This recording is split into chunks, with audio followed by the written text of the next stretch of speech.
They threw my graduation cake on the floor. My sister's 10-year-old son knocked it down, looked me dead in the eye and said, "Eat it off the ground, Aunt Rachel." My parents, they laughed. "He's only playing. Don't be so sensitive." I stood there, cap and gown still on, watching frosting spread across the kitchen tile. 4 years of working full time while earning my master's degree. 4 years of sacrifice. And this was my celebration. But here's what they didn't know.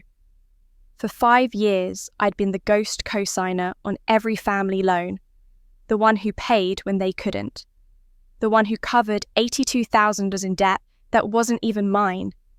They called me the responsible one, the strong one, the one who'd always understand. So the next day, I made one phone call to the bank. By midnight, the family group chat had 100 missed calls. My mother, "How could you do this to us?" My sister, "You're destroying this family." But I wasn't destroying anything. I was just done being invisible. And what I discovered next about the secret credit cards, the forged signatures, and who really taught my sister how to steal my identity would blow this family apart forever. Stay until the end. You won't believe what happens in that courtroom. My name is Rachel Hayes. I'm 37 years old, a high school English teacher, and as of 3 weeks ago, I can finally put Masters in Educational Administration after my name. It took me 4 years of night classes, weekend study sessions, and more coffee than any human should consume, but I did it.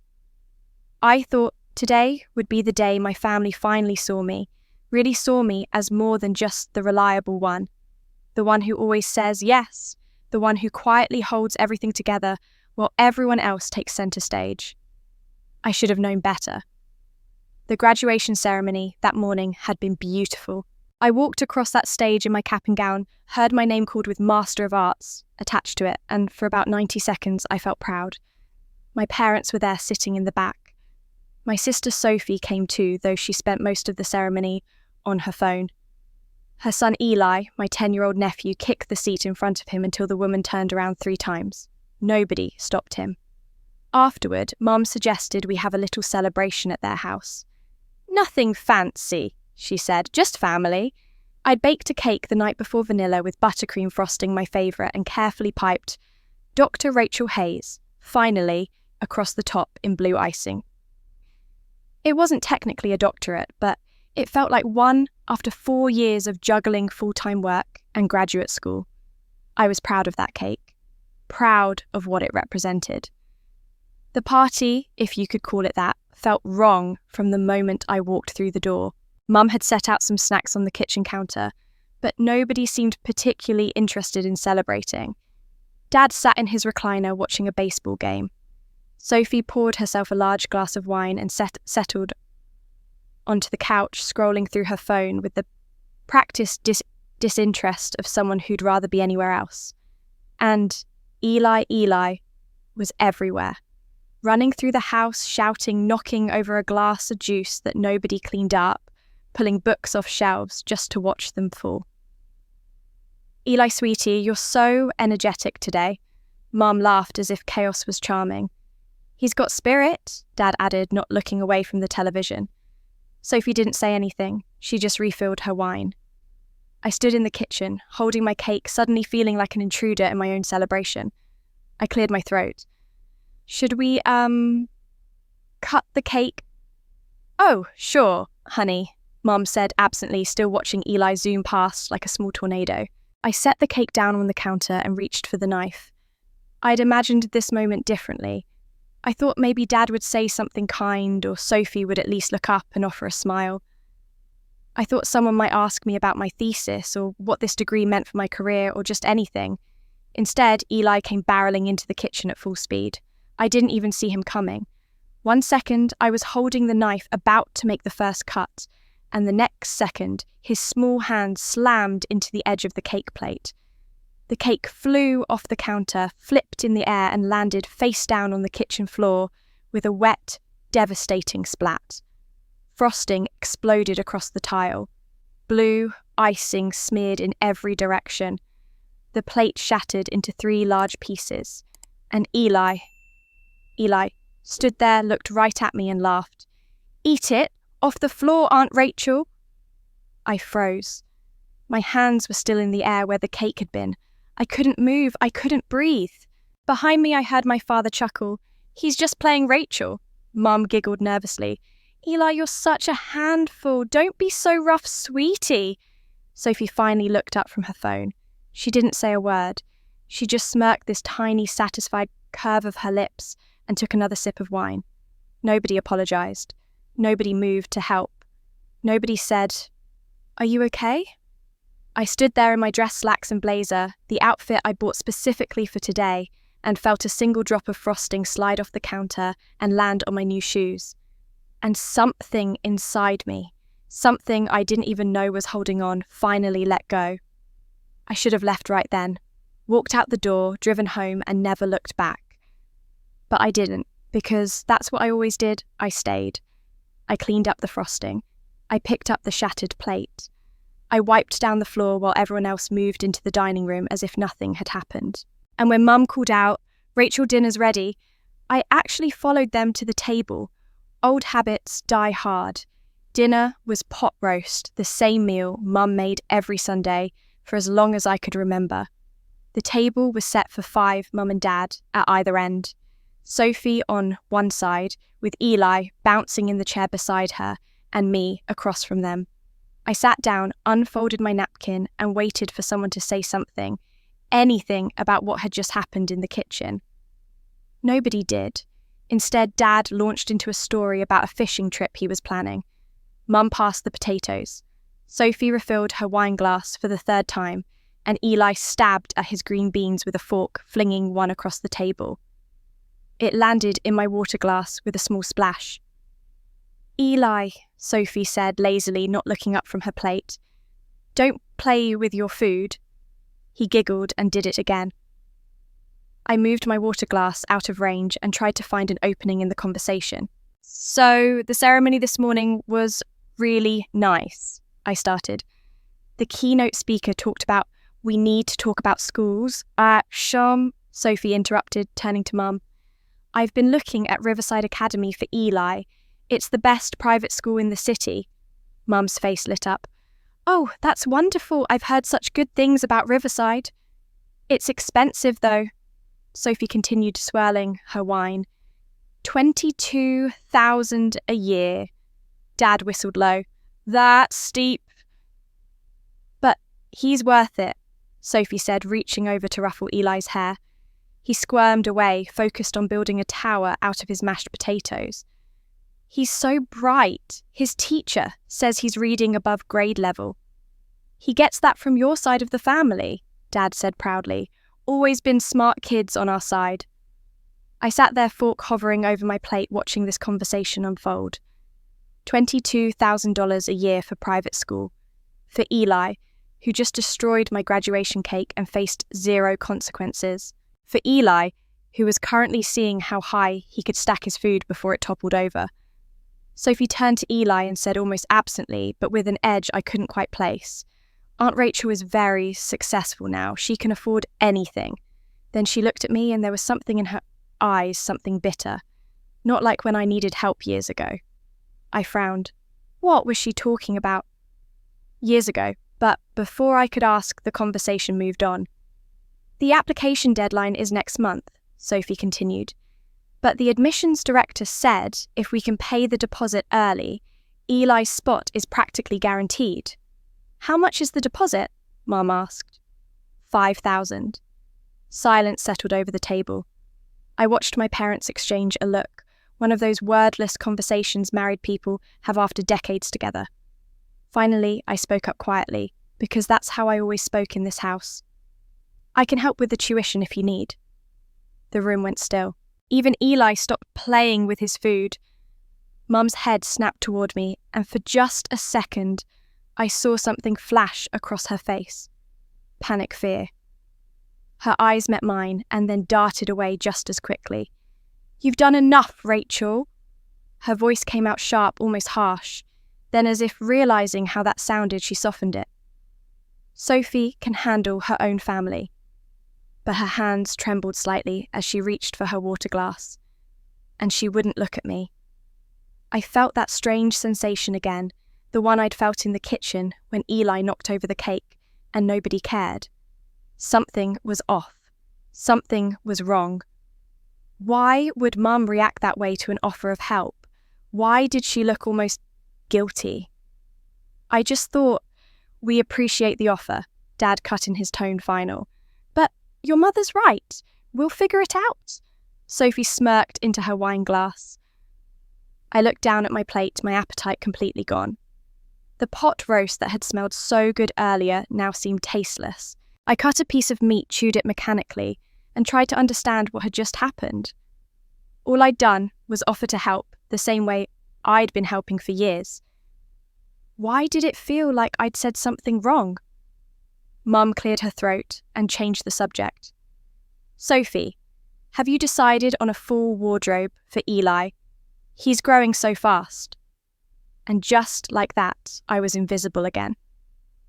I sat through the rest of dinner listening to them discuss Eli's future, his school, his clothes, his sports activities, his incredible potential.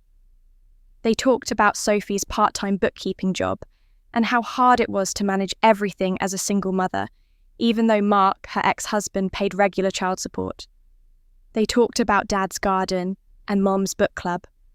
They didn't ask me one question about my degree. Not one. It was as if the 4 years I'd spent sacrificing my evenings and weekends, the late nights writing papers and studying for exams, the financial investment, the sheer effort of juggling a full-time teaching job with graduate school, none of it mattered. None of it was worth mentioning. "Sophie has a child to raise, Rachel," Mom said suddenly, looking at me with something that might have been pity. "You don't. You'll understand when you have your own family." The words hit me like a slap. "You don't have a family. You don't understand. You're not enough." I glanced around the table, desperate for someone to contradict her, to say something kind, to acknowledge that maybe, just maybe, I mattered too. My eyes landed on the framed family photo hanging on the wall behind Sophie's head. It was from 5 years ago, all of us at Christmas. And, for the first time, I really looked at it. Sophie stood out, dark curly hair against our straight light brown, bright blue eyes, while the rest of us had hazel, high cheekbones and a delicate frame so different from our stockier build. I'd never thought much about it before. Genetics are weird, I'd always told myself. She just got lucky. But that uncomfortable feeling was back stronger now. A whisper in the back of my mind that said there's something you're not seeing, something they're not telling you. I pushed my chair back. I should go. "Already?" Mom asked, but she didn't sound disappointed. "Yeah, long day." I stood, carried my plate to the kitchen, and set it in the sink. Through the doorway, I could hear them continue talking, the conversation flowing smoothly now that I was leaving. As if I'd been the thing making dinner uncomfortable, not the fact that nobody had acknowledged my achievement. I grabbed my purse, slipped on my frosting-stained shoes, and headed for the door. That's when I understood. It really understood it for the first time. They didn't need my help. They needed my silence, my compliance, my willingness to always be the one who gave and never asked for anything in return. But something deeper was hidden in this house. Something in the way Mum's hands had trembled. Something in Sophie's bitter comment about years ago. Something in the way they all looked at each other when I offered money. I just didn't know what it was yet.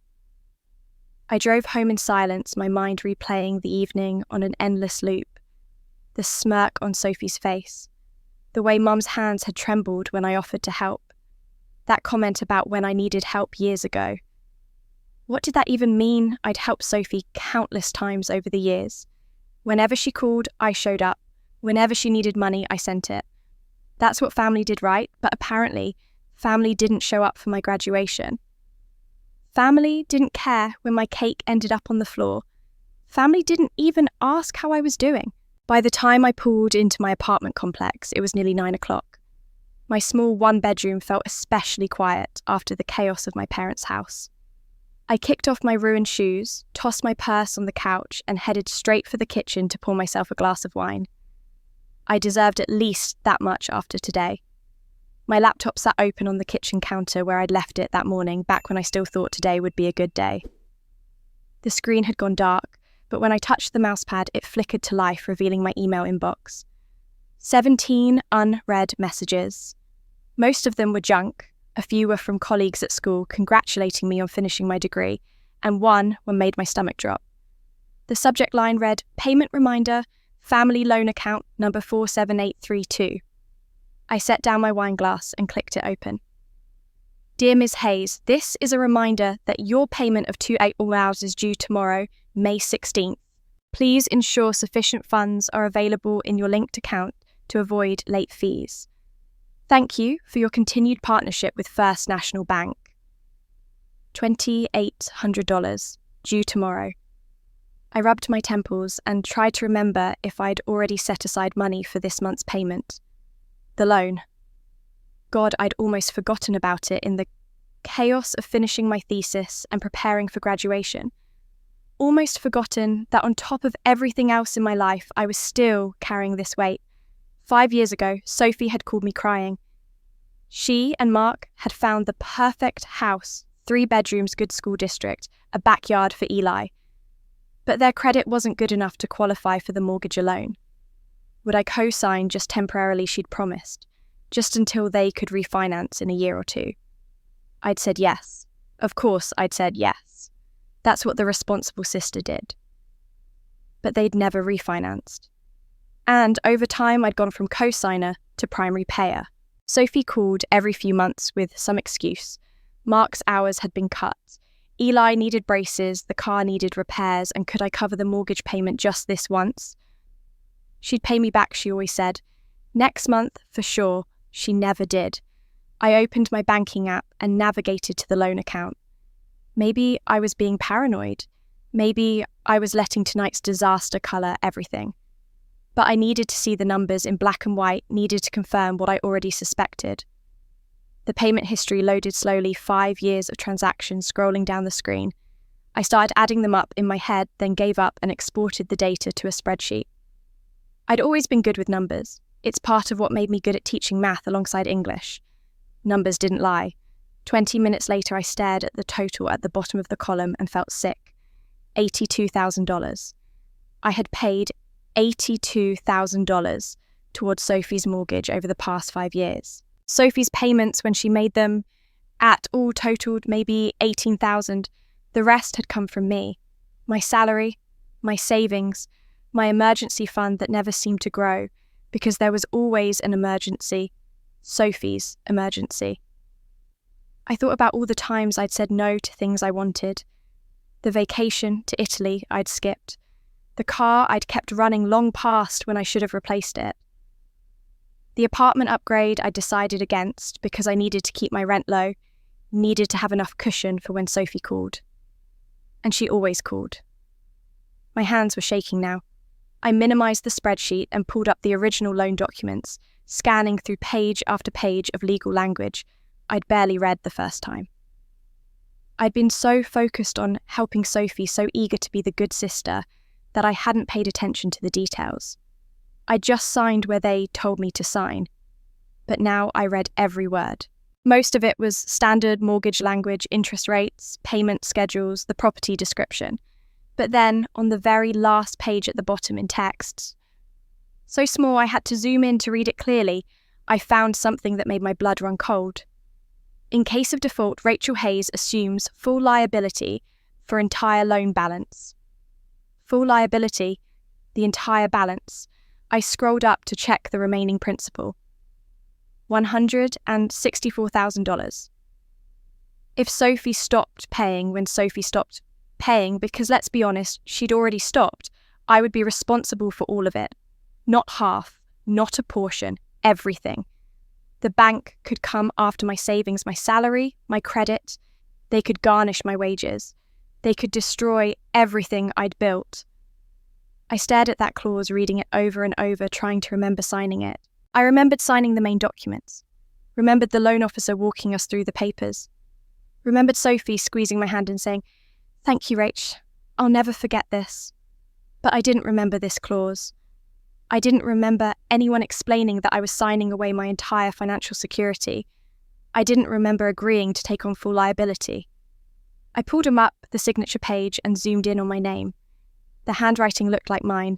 Same loopy R, same way I crossed my H, but something about it felt off. The pressure of the pen seemed different. The slant wasn't quite right. It looked like someone had traced my signature, maybe practiced it a few times before committing it to the legal document. Had someone forged my signature? Had Sophie, had Mum? My mind flashed back to dinner, to the way Mum's eyes had darted away when I offered to help with Eli's tuition, to her trembling hands, to her insistence that I'd done enough. What if she knew? What if she'd always known that I was carrying this burden, and that's why she didn't want me to give any more? Or worse, what if she'd helped Sophie do this to me? I opened a new browser tab and typed in the bank's website. I navigated through several menus until I found what I was looking for. Modify cosigner status. I clicked it and a form appeared. My information was already populated at the top. All I had to do was select Remove myself as cosigner from the drop-down menu and submit. My cursor hovered over the button.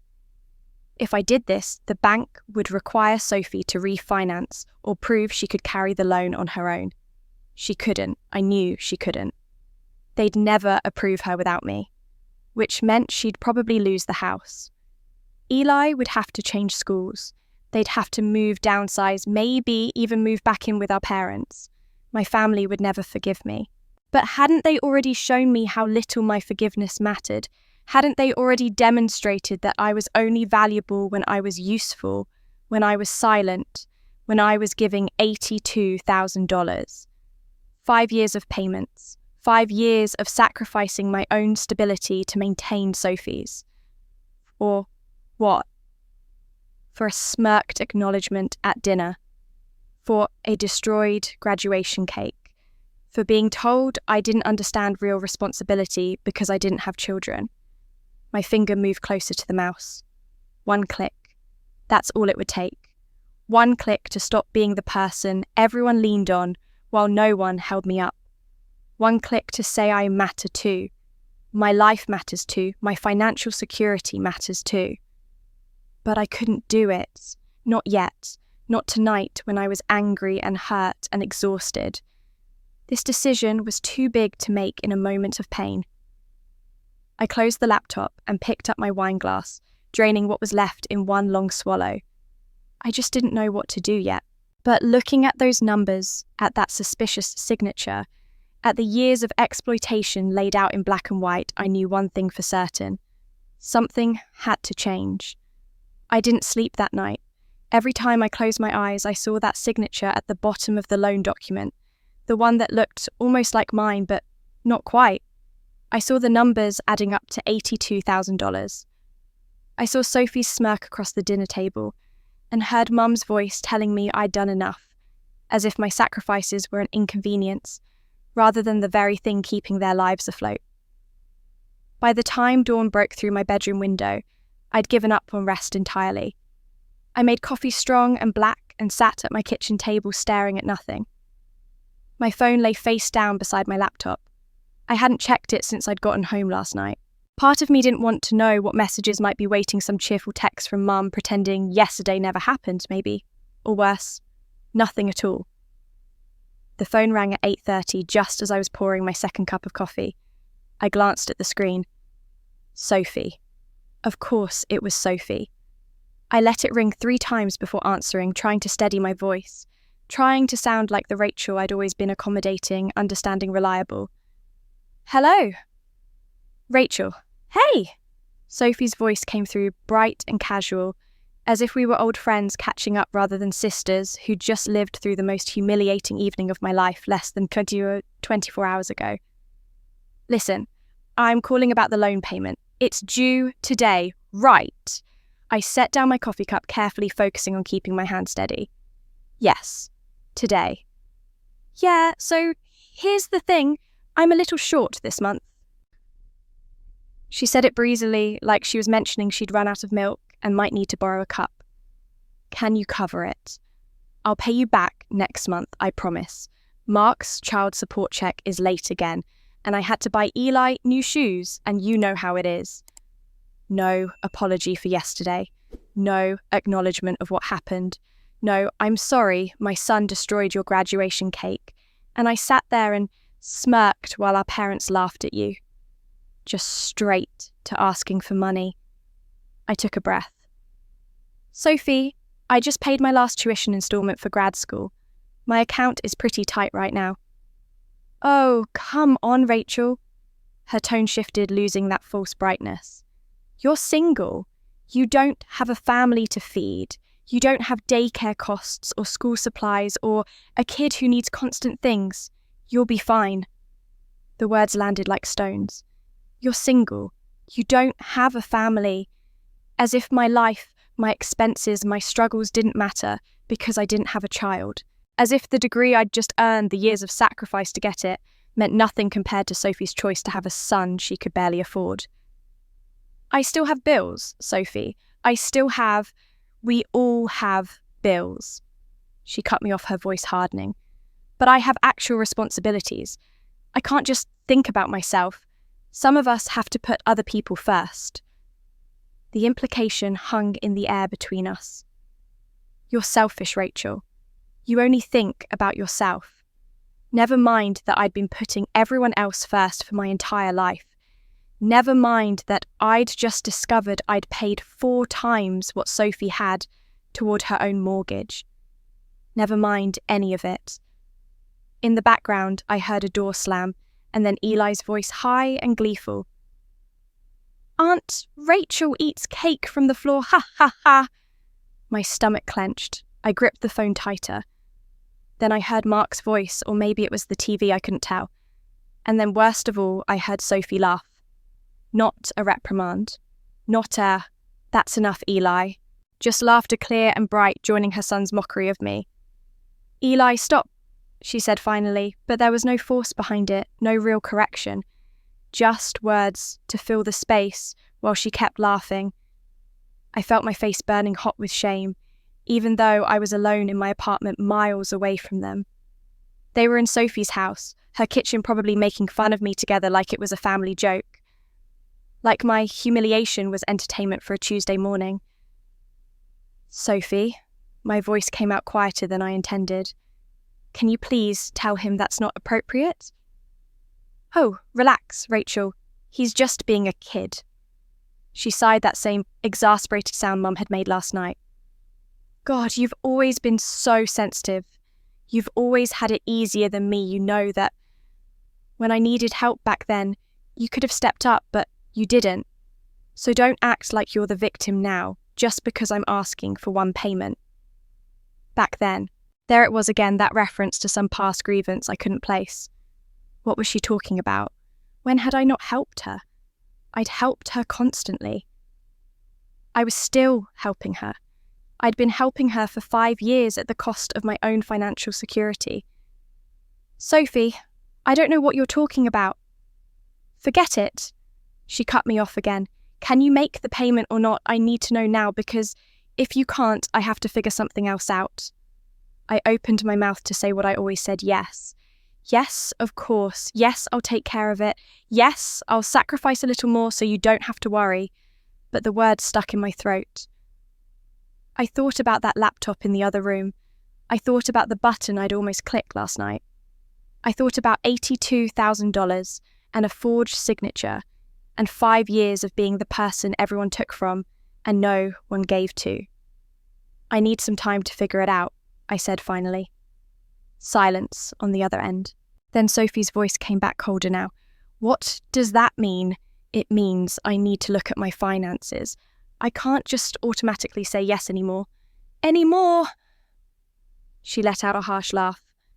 Jesus, Rachel, 1 payment. I'm asking for 1 payment after everything our family has done for you. Everything they'd done for me. I almost laughed at the absurdity of it. What had they done for me? Ignored my graduation. Laughed when my cake was destroyed. Made me feel invisible and unimportant at every family gathering. taken my money for 5 years while treating me like an inconvenience. Sophie, Dad said you'd understand. She interrupted, and her voice shifted into something softer, more manipulative. This was the voice she used when she really wanted something.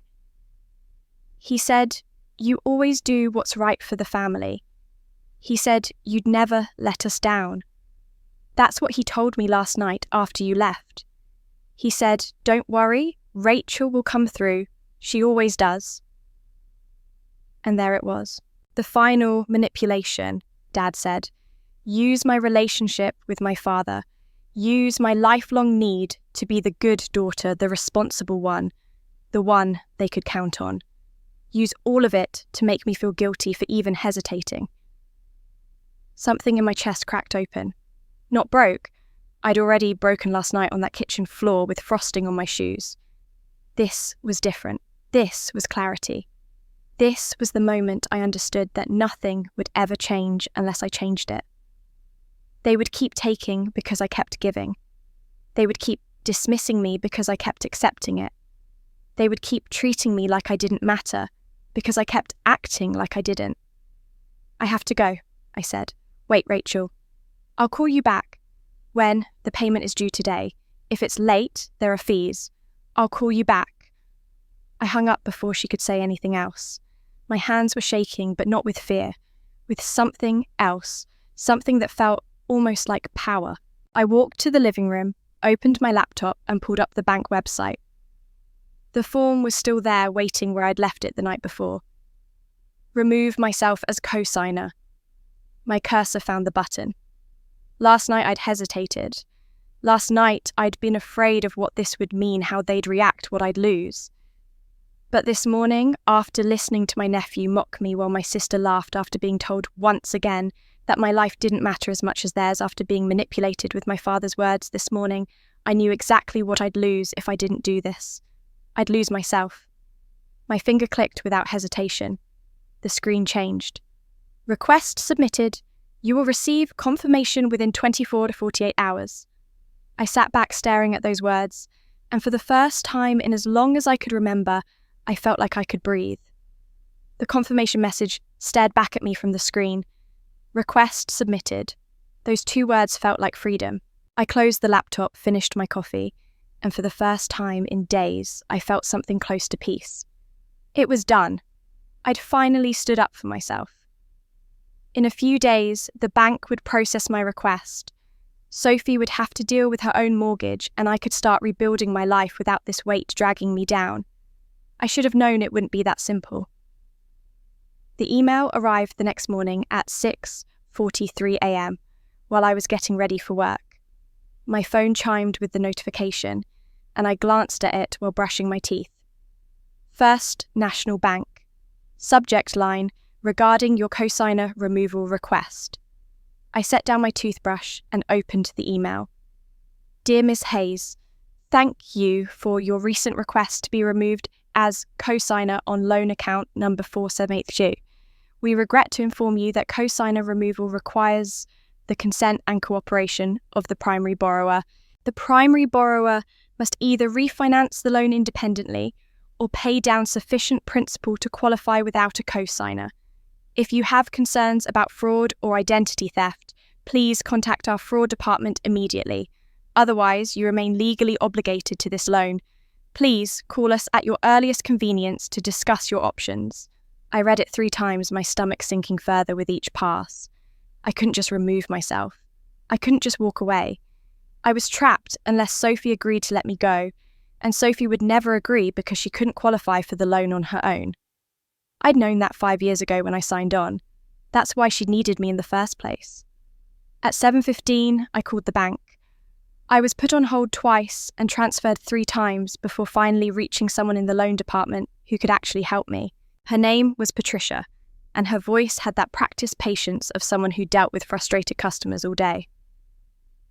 Ms. Hayes, yes, I see your request here, she said after I explained the situation. I understand your frustration, but legally we cannot remove a cosigner without the primary borrower's agreement to refinance or proof of fraudulent activity. What if she refuses to refinance? I asked, even though I already knew the answer. Then you remain legally responsible for the loan. Both parties signed a binding contract. But what if... I stopped, chose my words carefully. What if some of the signatures on that contract aren't legitimate? What if I didn't actually agree to some of these terms? Patricia's tone shifted slightly, became more serious. If you're alleging fraud or identity theft, that's a different matter entirely. You'd need to file a formal complaint with our fraud department and potentially with law enforcement. We'd investigate, but I have to warn you, those investigations can take months and you'd still be responsible for payments during that time unless you can prove the fraud. And if I just stop paying, silence on the other end. Then, Ms. Hayes, if you stop making payments, we'll pursue collection against both you and the primary borrower. Your credit will be severely impacted. We could garnish wages, place liens on assets. I strongly advise against that course of action, unless you have legal representation. I thanked her and hung up my hand shaking. I wasn't free. I'd thought clicking that button would solve everything, but I'd only learnt how trapped I really was. Sophie had me locked into this loan, and the only way out was to either get her cooperation, which would never happen, or prove fraud, which meant accusing my own sister of a crime. But that signature, that clause about full liability that I didn't remember signing, that was fraud, wasn't it? Whether Sophie had forged it or convinced someone else to it didn't matter. The result was the same. I'd been tricked into taking on a debt that could destroy my financial future. I called in sick to work.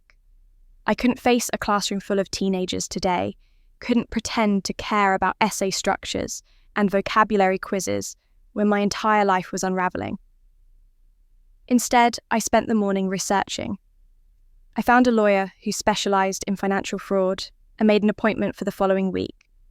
I pulled up the loan documents again and took screenshots of that suspicious signature. I started a spreadsheet documenting every payment I'd made, every time Sophie had called asking for money, every promise she'd broken. And then I did something I should have done years ago. I started packing. My lease was month to month. I'd kept it that way, specifically, so I'd have flexibility though. I'd never admitted to myself why I needed that flexibility, so I could drop everything whenever my family called, so I could move closer if they needed me, so I could always be available. But that was over now. I needed distance. I needed a place where Sophie couldn't just drop by unannounced, where Mum couldn't show up at my door with guilt trips and expectations. I found a studio apartment across town, smaller than my current place, but cheaper, and signed the lease that afternoon. The landlord could have me in by the weekend. I started boxing up my books, my kitchen supplies, the framed photos that suddenly felt like lies. There was one of Sophie and me from 10 years ago, arms around each other, both of us smiling. I stared at it for a long moment, then placed it face down in a box and sealed it with tape. That evening, I sat down and wrote a letter. Not an email, a formal letter, the kind you send via certified mail, so there's legal proof of delivery. I kept the language clear and direct. Dear Sophie, I am formally requesting that you refinance the family loan to remove my name as co-signer within 30 days of receiving this letter. I can no longer continue making payments on your behalf.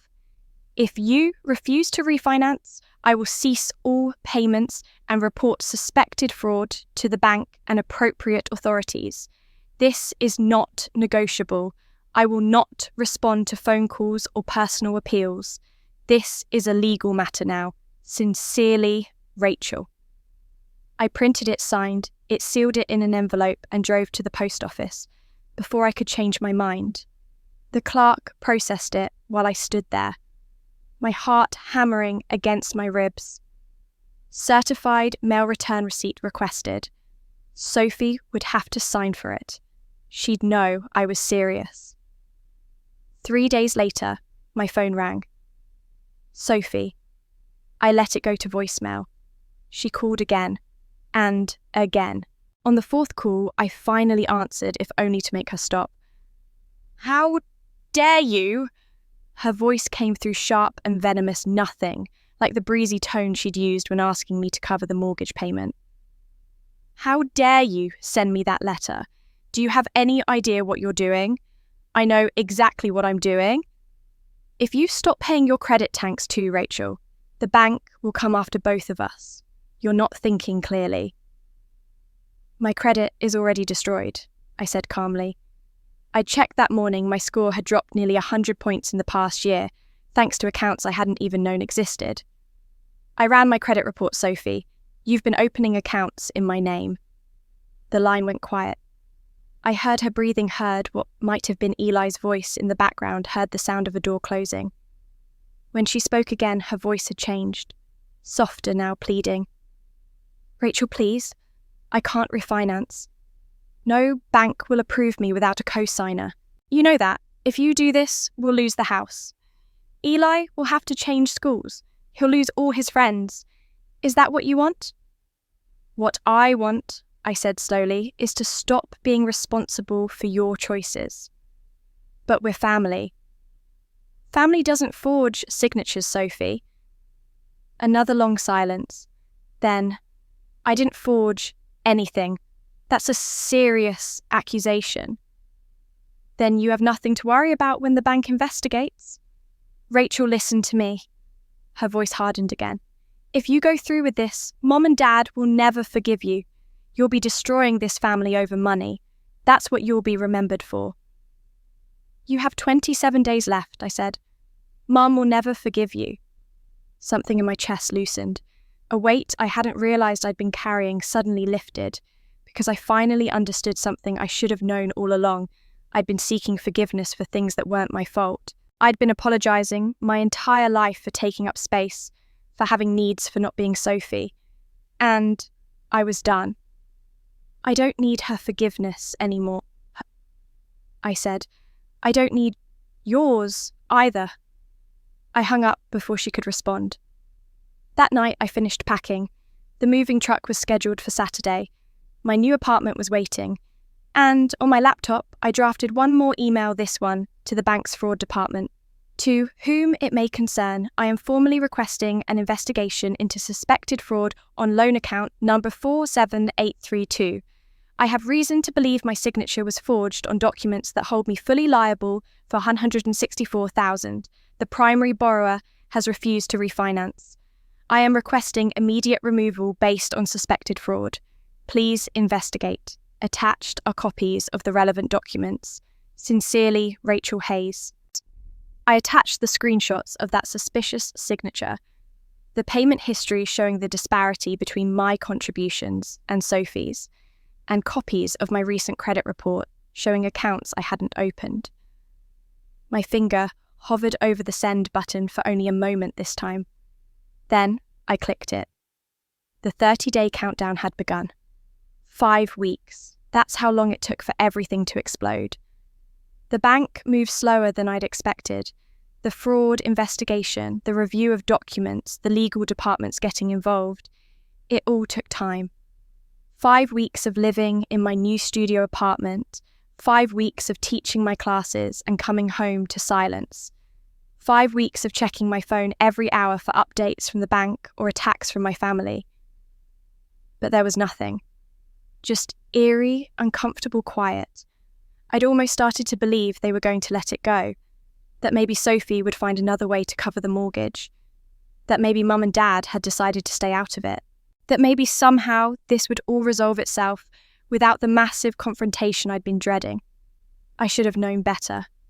The email from First National Bank arrived on a Tuesday morning at 9:47 a.m. while I was between classes. Subject line, Resolution of Co-signer Investigation, account number 47832. My hand shook as I opened it.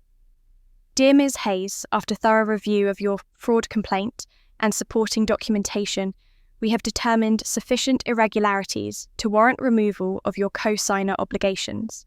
Effective immediately, you are no longer financially responsible for this loan.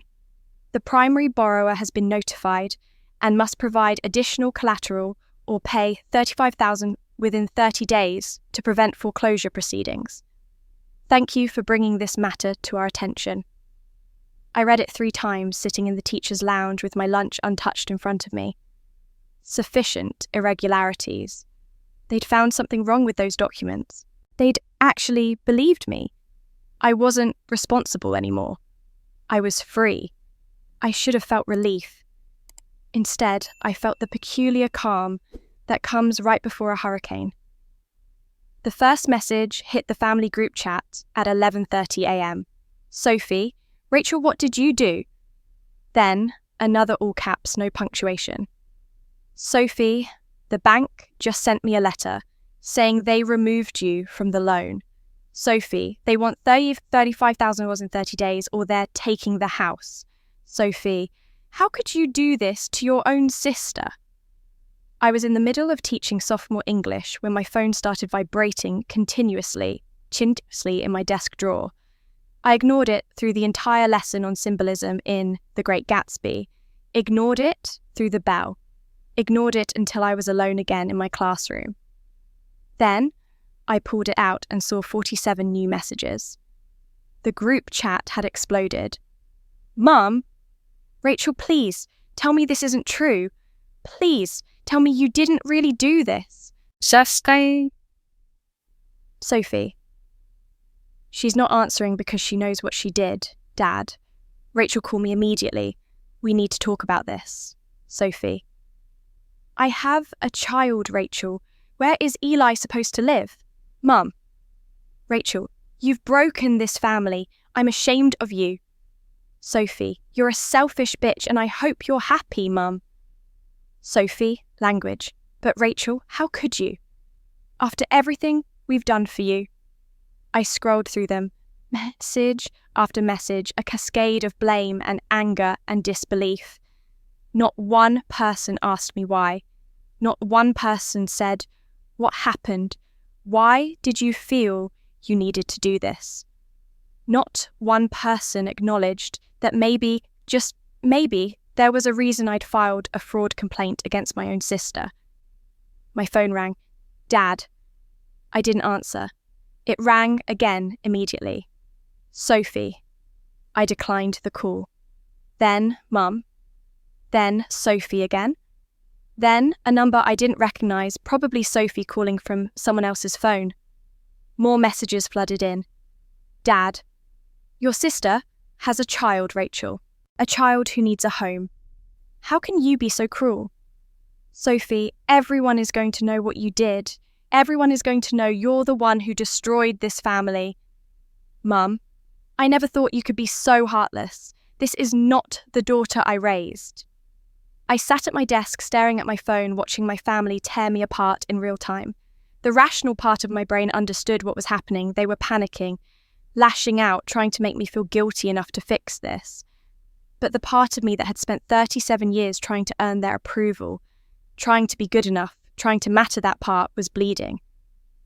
Then, Mum sent another message, and something in it made my blood run cold. Mum. Rachel, your sister didn't mean to hurt you. She's under a lot of pressure. Single mothers have it so hard. You don't understand what it's like. Not, what did Sophie do to you? Not, let's talk about why you felt this was necessary. Just immediate defence of Sophie. Immediate dismissal of my pain. As if Mum already knew exactly what had happened and had chosen once again to side with my sister. As if she'd always known. The messages kept coming. Sophie sent a screenshot of the bank letter highlighting the parts about foreclosure. Dad sent a long paragraph about family loyalty and forgiveness. Mum kept repeating that I was breaking the family apart, and, through it all, not one mention of the graduation cake on the floor, not one mention of the $82,000 I'd paid, not one mention of the forged signature or the fraudulent credit accounts, or the years of using me as a personal ATM. I opened the group chat and typed slowly, carefully, the only message I planned to send. I didn't break this family. It was already broken the moment you laughed at me. I hit send, then immediately muted the entire conversation. The notifications kept coming. I could see the numbers climbing 53, 58, 67, but I couldn't hear them anymore. I turned off my phone completely and sat in the silence of my empty classroom. For the first time in my life, I'd said no to my family. For the first time, I'd chosen myself over their demands. For the first time, I'd spoken my truth without softening it, or apologising for it, or making myself smaller to make them comfortable. And it felt terrifying, but it also felt right. I drove home to my studio apartment, the one they didn't have the address to the one where they couldn't show up unannounced to guilt-trip me. I made dinner just for myself, just a simple pasta, nothing fancy. I ate it slowly, tasting every bite, noticing the quiet around me. No one calling to ask for favours.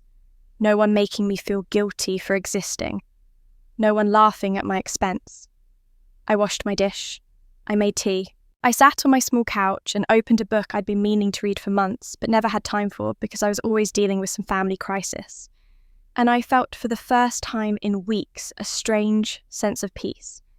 But that night, lying in bed with the lights off and the city sounds filtering through my window, I cried. Not the angry tears or the frustrated tears I'd shed over the past month. These were different. These were grief. I was mourning the family I'd thought I had. The family I'd spent my entire life trying to be good enough for. The family I'd sacrificed for over and over, believing that eventually they'd see me, value me, love me the way I loved them. That family had never existed. Or maybe it had once a long time ago, but it was gone now. What remained was a group of people who needed me to stay small, stay silent, stay useful, and I couldn't do that anymore. I cried because I was free, and freedom meant losing the people I'd loved most in the world. I cried because I'd finally chosen myself, and the cost was everything I'd thought I'd always have. I cried because somewhere in the back of my mind, I knew this was only the beginning. The real battle hadn't even started yet. I couldn't sleep. Every time I closed my eyes, I saw the messages from the group chat, saw the words heartless and selfish and broken this family burned into my vision. I kept telling myself I'd done the right thing, that I had to protect myself, that I couldn't keep carrying a burden that was destroying me. But knowing something intellectually and feeling it emotionally are two very different things. Around 2 a.m, I gave up on sleep entirely. I made chamomile tea and sat by my window, watching the occasional car pass on the street below. My mind drifted backward the way it does in the depths of insomnia, pulling up memories I usually kept locked away because they hurt too much to examine.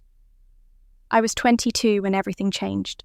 I'd been accepted to the University of California with a full scholarship, full tuition room, and board a stipend for books and supplies. It was everything I'd worked toward through 4 years of community college while living at home and working part-time. I was going to study literature, maybe become a professor, maybe write. I'd packed my bags. I'd said goodbye to my friends. I had my plane ticket for September 15th. On September 1st, Dad had a stroke. I was at work when Mum called, her voice high and panicked in a way I'd never heard before. "Rachel, you need to come to the hospital right now. It's your father." I left my tables half-served, drove to County General, going 20 over the limit, and found my family in the ER waiting room. Sophie was there with baby Eli, who couldn't have been more than 2 months old, crying in her arms. Mum sat in a plastic chair, mascara streaked down her face. The doctor told us Dad had suffered a major ischemic stroke. The left side of his body was paralysed. He'd need months, possibly years, of intensive physical therapy. He'd need full-time care at least initially. Someone would need to help him with basic tasks, dressing, bathing, moving from bed to wheelchair.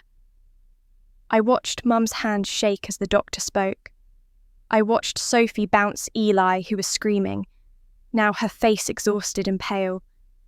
And I thought about my plane ticket still sitting on my desk at home, 2 weeks away, 14 days until my new life began. "I can stay," I heard myself say. "I can postpone the scholarship for a year."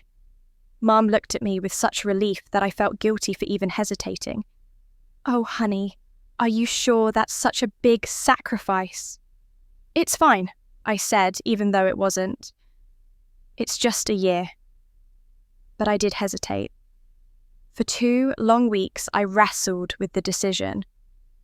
I called the university every other day asking about deferment policies, trying to find a way to make both things work. I lay awake at night doing calculations. Could I afford to hire a caregiver? Could Mum handle Dad alone? Could Sophie help more once the baby was older? Sophie saw me struggling. She watched me pace the house, watched me cry on the phone with the admissions office, watched me pull out my acceptance letter and stare at it like it was a prison sentence I was trying to escape. Looking back now, I realise she never forgot that. Never forgave me for those 2 weeks when I considered leaving. To her, the fact that I'd even thought about it even for a moment was proof that I was selfish, that I didn't really love this family, that when it mattered, I'd almost chosen myself.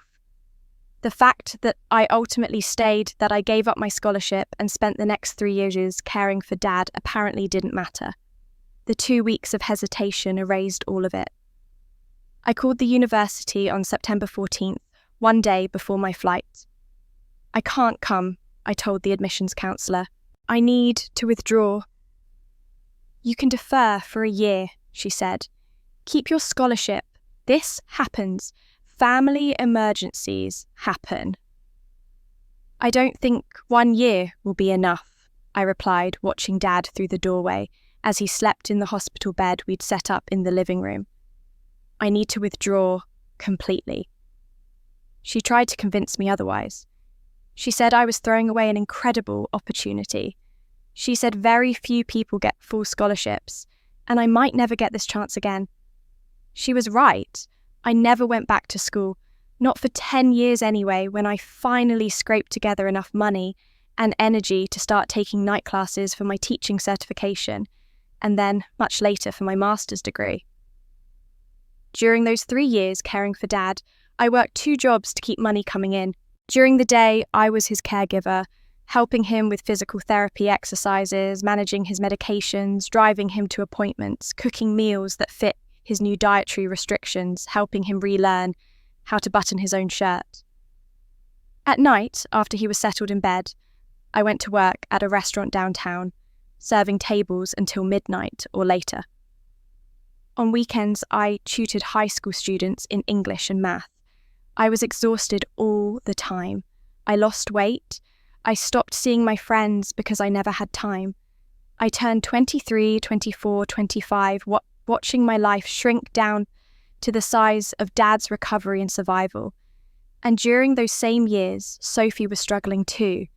She and Mark were barely making ends meet. She dropped out of her accounting program when she got pregnant, gone back a year later, but couldn't manage school and a baby and a part-time job all at once. She was drowning in student loan debt from the 2 years she had completed. So I helped. Of course I helped. Every month I sent her $300. Sometimes more if she called and said it was an emergency. I paid for Eli's daycare one semester so she could finish her classes. I bought groceries when they were short. I paid for her textbooks. I believed, with the naive certainty of someone who'd been raised to think family was everything, that sacrifice would be recognised. That one day, when things were better, someone would sit me down and say, "Thank you. We know what you gave up for us. We know what it cost you." That never happened. Instead, whenever I mentioned being tired, whenever I said I was struggling, whenever I admitted that working 2 jobs while caring for Dad was wearing me down, Mum would give me this look, half pity, half reproach, and say, "Sophie has it harder, Rachel. She has a baby. You don't understand how exhausting that is." As if caring for a grown man who couldn't dress himself was somehow easier than caring for a baby. As if my exhaustion was less valid because I hadn't given birth. When Dad finally recovered enough to live independently again, when the physical therapy had done its work, and he could walk with a cane and mostly take care of himself, I thought things would change. I thought maybe someone would acknowledge what I'd done. I thought maybe they'd say I could stop now, take a break, focus on myself for a while. Instead, Sophie needed help with a down payment on her house. And the pattern continued. I lay in bed now 15 years later, adding it all up in my head. The scholarship I'd given up, worth probably $200,000 in education and future earning potential. The 3 years of my 20s spent as a caregiver instead of building a career. The money I'd sent Sophie month after month, year after year. The emotional labour of always being available, always being understanding, always putting my needs last. And what had I received in return? Not gratitude, not recognition, not even basic respect. I'd received a cake thrown on the floor. I'd received laughter at my humiliation. I'd received a family group chat full of people calling me heartless for finally saying no. I thought about Sophie watching me struggle with the decision to stay 15 years ago. I thought about how she must have stored that away, used it as evidence that I was capable of selfishness, that deep down I was just waiting for an excuse to abandon them all. And I realised she'd never seen my 3 years of sacrifice as redemption for those 2 weeks of doubt. She'd only ever seen the doubt. I'd given up everything for this family. But what had they given up for me? Nothing.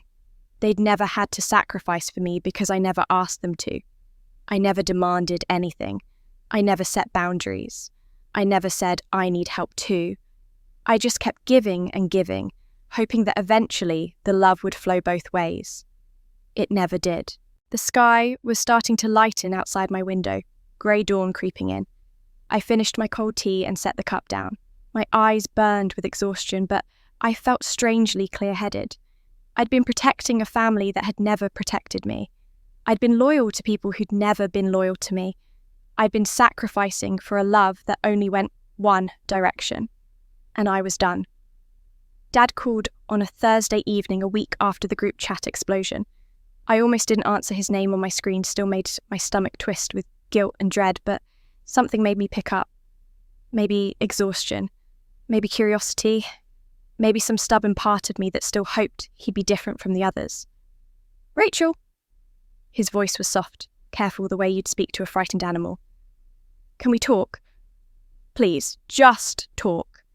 I didn't respond immediately. I stood in my small kitchen phone, pressed to my ear, waiting. Let's have dinner, he continued. Here, at the house, Saturday night, all of us. We're family. We should be able to sit down and work this out like adults. I almost laughed at that. Work this out. As if this were a simple disagreement over holiday plans or who said what at whose birthday party. As if the entire foundation of our family dynamic hadn't just crumbled. I'll come, I heard myself say, but I'm not changing my mind about the loan. Just come, he said quietly. We need to see each other. Saturday arrived grey and cold, the kind of October day that promised winter wasn't far behind. I dressed carefully, a sweater and jeans. Nothing fancy, nothing that suggested I was trying to impress anyone. I drove across town to my parents' house, the route so familiar I could have done it in my sleep. How many times had I made this drive over the years? Hundreds, thousands, always rushing to help, always ready to fix whatever problem had emerged. This time felt different. Final, somehow. I parked on the street instead of the driveway, leaving myself an easy exit. The house looked the same as always. The garden Mum kept meticulously trimmed, the porch light Dad installed crooked 15 years ago, and never fixed the faded welcome mat I'd given them for Christmas once. But it didn't feel like home anymore. It felt like enemy territory. I knocked instead of using my key. That felt important somehow, establishing that I didn't just belong here anymore, that I needed permission to enter. Mum opened the door. Her eyes were red-rimmed, her face drawn. She didn't hug me. Come in, she said, simply stepping aside. The dining room table was already set. 5 places, Mum and Dad at either end, Sophie on one side, an empty chair across from her for me, and Mark next to Sophie. Mark. I'd forgotten he'd be here. Sophie's ex-husband, though, they'd never officially divorced, just separated a year ago. They still shared custody of Eli, still dealt with each other regularly. I wondered what he thought of all this, if Sophie had told him her version of events, if he hated me too. Everyone was already seated when I walked in. The atmosphere was thick, oppressive, like the air before a thunderstorm. Sophie sat with her arms crossed her face, a mask of cold fury. She didn't look at me when I entered. Mark sat beside her, his posture uncomfortable, eyes down. Dad cleared his throat. Mum brought out a casserole, set it on the table with shaking hands. We sat in silence for a long moment. No one served food. No one spoke. We just stared at each other across the table, years of unspoken resentments and unacknowledged pain filling the space between us. Finally, Sophie broke the silence. "Do you have any idea what you've done?" Her voice was tight, controlled, more frightening than if she'd yelled. "We might lose our house, Rachel. My house. The house where your nephew lives. Eli might have to change schools, leave his friends, all because you decided to be selfish." I kept my face neutral, my hands folded in my lap. Mum jumped in, her voice pleading. "We raised you better than this, Rachel. Family takes care of each other. We've always been there for you." "When?" The word came out sharp, cutting through her sentence. "When have you been there for me?" Mum's mouth open-closed. She looked at Dad for support. Dad leaned forward, his expression pained. "Rachel, I'm disappointed in you. I never thought you'd be the one to tear this family apart. After everything we've been through together," something inside me snapped. Not broke, that had already happened. This was different. This was clarity crystallizing into words. I stood up. The chair scraped loudly against the floor. "I didn't stop taking care of this family," I said, looking at each of them in turn. "I stopped letting you take everything from me." Sophie scoffed. "Oh, here we go. Poor Rachel, the martyr. I paid $82,000 toward your mortgage." My voice was steady, now louder. $82,000, Sophie. For a house I don't live in. For a loan I didn't want. While you paid, what, $18,000 maybe? That's not... I gave up a full scholarship to the University of California to take care of Dad. I turned to my father. 3 years of my life. 3 years of working 2 jobs so I could be here during the day to help you relearn how to walk. I was 22 years old and I gave up my future for you. Dad's face paled. Mum put a hand to her mouth. "I worked 2 jobs to pay Sophie's student loans," I continued, turning back to my sister. "I sent you money every single month for years. I paid for your textbooks. I paid for Eli's daycare. I helped with your down payment on this house you're now afraid of losing." "We never asked you to," Sophie started. "You didn't have to ask. I just gave. Because that's what I thought family meant. That's what you all taught me family meant." The room was completely silent now. Even Sophie had stopped talking, her face flushed with either anger or shame, I couldn't tell which. "And what did I get in return?" I asked, my voice dropping quieter now, more dangerous. "I got my graduation cake thrown on the floor. I got your son telling me to eat it off the ground while you all laughed. I got called sensitive when I was hurt. I got told I don't understand real responsibility because I don't have children. I got silence every single time I needed support. I got ignored. I got used. And now I'm getting called selfish for finally saying no." No one spoke. Dad stared at his empty plate. Mum's hand still covered her mouth.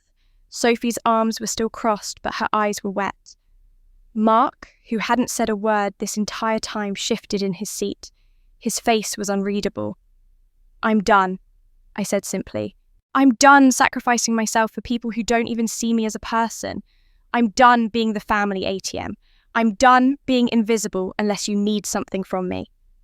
I turned toward the door. No one tried to stop me. No one called my name. The silence followed me through the dining room, through the entryway to the front door. As I reached for the doorknob, I heard footsteps behind me. Mark. He didn't say anything. He just pressed a small piece of paper into my hand, folded tight. His eyes met mine briefly. There was something there, something urgent and afraid, and then he stepped back. I shoved the paper into my pocket and walked out. The night air hit my face cold and clean. I walked quickly toward my car, my heart pounding, adrenaline coursing through my veins. I'd said it. I'd actually said all of it, and they'd heard me even if they hadn't listened.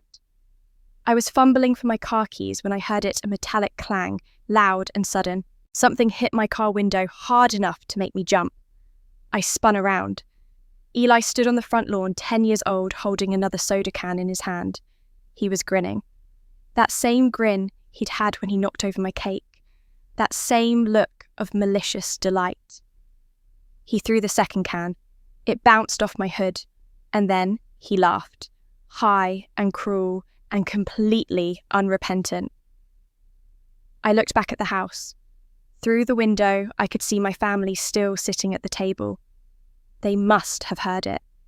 They must have seen him come outside. No one came to stop him. I got in my car, started the engine, and drove away. In my pocket, Mark's note felt like it was burning a hole through the fabric. I made it 3 blocks before I had to pull over. My hands were shaking so badly I couldn't grip the steering wheel properly. I pulled into a gas station parking lot, killed the engine, and sat there in the dark, my breath coming in short, sharp gasps. Eli had thrown something at my car. A 10-year-old child had attacked my property and my family had done nothing. They'd sat at that table, heard the impact, and not one of them had come outside to stop him or check if I was okay. I pressed my palms against my eyes, trying to stop the tears that were already coming. I thought I'd cried all the tears I had left over the past few weeks, but apparently there were more. There were always more. The note. Mark's note. I pulled it from my pocket with trembling fingers and unfolded it. His handwriting was neat, hurried, the letters cramped together like he'd been afraid someone would see him writing it. Check the joint account, password Eli's birthday, and Rachel. I've been keeping records, just in case. Just in case. Just in case of what? I stared at the words, trying to understand why Sophie's ex-husband would be keeping records, why he'd slip me a note like a spy passing intelligence, why he looked so afraid when he handed it to me. I started the car and drove home on autopilot, Mark's words circling through my mind. By the time I parked in front of my apartment building, a different kind of emotion was replacing the grief. Something harder, something that felt like steel forming in my spine. Inside my studio, I dropped my purse on the floor and stood in the middle of the room for a long moment, just breathing. Then I walked to the window, looked out at the city lights, and let myself break down completely. I sank to the floor with my back against the wall, pulled my knees to my chest and cried. Not the quiet, dignified tears I'd shed before. These were ugly, wrenching sobs that tore out of my chest and left me gasping for air. I cried for the scholarship I'd given up. I cried for the 3 years I'd spent caring for a father who now looked at me with disappointment. I cried for every dollar I'd sent Sophie while working myself to exhaustion. I cried for the graduation cake on the floor and the laughter that followed it. I cried for the mother who'd chosen my sister over me again and again for reasons I still didn't fully understand. I cried until I had nothing left, until I was hollow and empty and so tired I could barely hold my head up. And then, somewhere in that emptiness, I found something new. Clarity. Purpose. A cold, crystalline anger that felt nothing like the hot rage I'd felt before. This was different. This was fuel. I wiped my face with my sleeve, pushed myself off the floor, and opened my laptop. If they wanted to treat me like the villain, fine. If they wanted to blame me for destroying the family, fine. But I wasn't going down without proof. I wasn't going to let them rewrite history and make me the selfish one, the heartless one, the one who abandoned them. I was going to document everything. And, if necessary, if they pushed me far enough, I was going to make them face what they'd done in a court of law. I opened a new folder on my desktop and titled it Evidence. Then I started collecting everything. Screenshots of the loan contract with that suspicious signature. Bank statements showing 5 years of mortgage payments. Text message histories with Sophie asking for money. Emails from Mum asking me to help out with various family expenses. Every receipt, every transaction, every piece of proof that I'd been giving and giving while they took and took. As I worked, Mark's note sat on the desk beside me. Check the joint account. Password, Eli's birthday. I'd forgotten Sophie and Mark still had a joint account. They'd separated over a year ago, but maybe they'd never gotten around to closing it. Maybe Mark still had access to see what Sophie was spending money on. And if he was keeping records, what had he seen? My fingers hesitated over the keyboard. This felt like crossing a line logging into someone else's bank account, even with permission from one of the account holders. But hadn't Sophie already crossed every line there was when she'd opened credit accounts? In my name, I pulled up the bank's website and found the login page. Username, Sophie's email address, the one I'd seen on documents. Password, I tried Eli's birthday several different ways before finding the right format. April 14th, 2015, 0414-5, the screen loaded. Joint checking account, Sophie Hayes and Mark Hayes, years. Current balance, $3,847.22. I clicked on transaction history and the screen filled with entries. Recent purchases, paycheck deposits, bill payments. I scrolled through them looking for anything unusual, anything that would explain why Mark thought this was important. And then I saw them. The expenses Sophie had claimed she couldn't afford. The reasons she'd given for why she couldn't make her mortgage payments. September 18th, Le Bernardin Restaurant, 3267. September 5, Nordstrom, £1,287.89, August 22nd, weekend spa retreat, £82, August 10th, designer handbag boutique, £200. I scrolled further back. More restaurants, more shopping trips, a weekend in wine country, new furniture, concert tickets.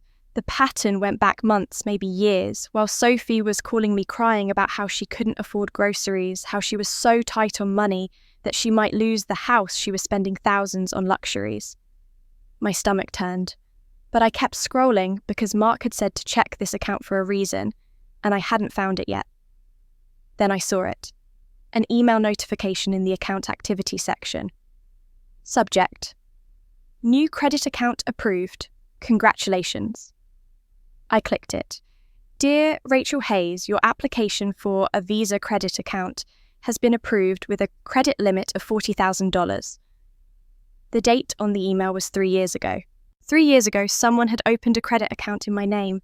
Someone had used my information, my social security number, my credit score, and applied for a card without my knowledge. I pulled up my credit report, the one I checked weeks ago, when I first started suspecting something was wrong. There it was, buried in the list of accounts: Rachel Hayes, Visa card, account opened 21, current balance $37,000, in my name, on my credit report, destroying my credit score. And I'd never seen a single statement, never used this card once, never even knew it existed. This was fraud, real, actual prosecutable fraud. My hands moved almost without thought, clicking through the account details looking for more. And then I found something that made my blood run cold. An email folder labelled Family Business. I opened it. Inside were dozens of messages between Sophie and Mark from years ago, when they were still together, still coordinating finances. Most of them were mundane discussions about bills, about Eli's daycare, about household expenses, but one of them from 3 years ago had a subject line that made my heart stop. The information you asked for, Mum. The sender wasn't Sophie or Mark. It was my mother. I stared at that email for a long moment, my cursor hovering over it, afraid to open it, because some part of me already knew what would be inside. Some part of me had known for weeks, maybe longer, that this betrayal went deeper than just Sophie. But I clicked it anyway. The email was short. Just 3 lines from my mother to my sister. Sophie, here's Rachel's social security number like you asked. Redacted. Please be careful with this. I'm trusting you not to do anything that would hurt her. Love, Mum.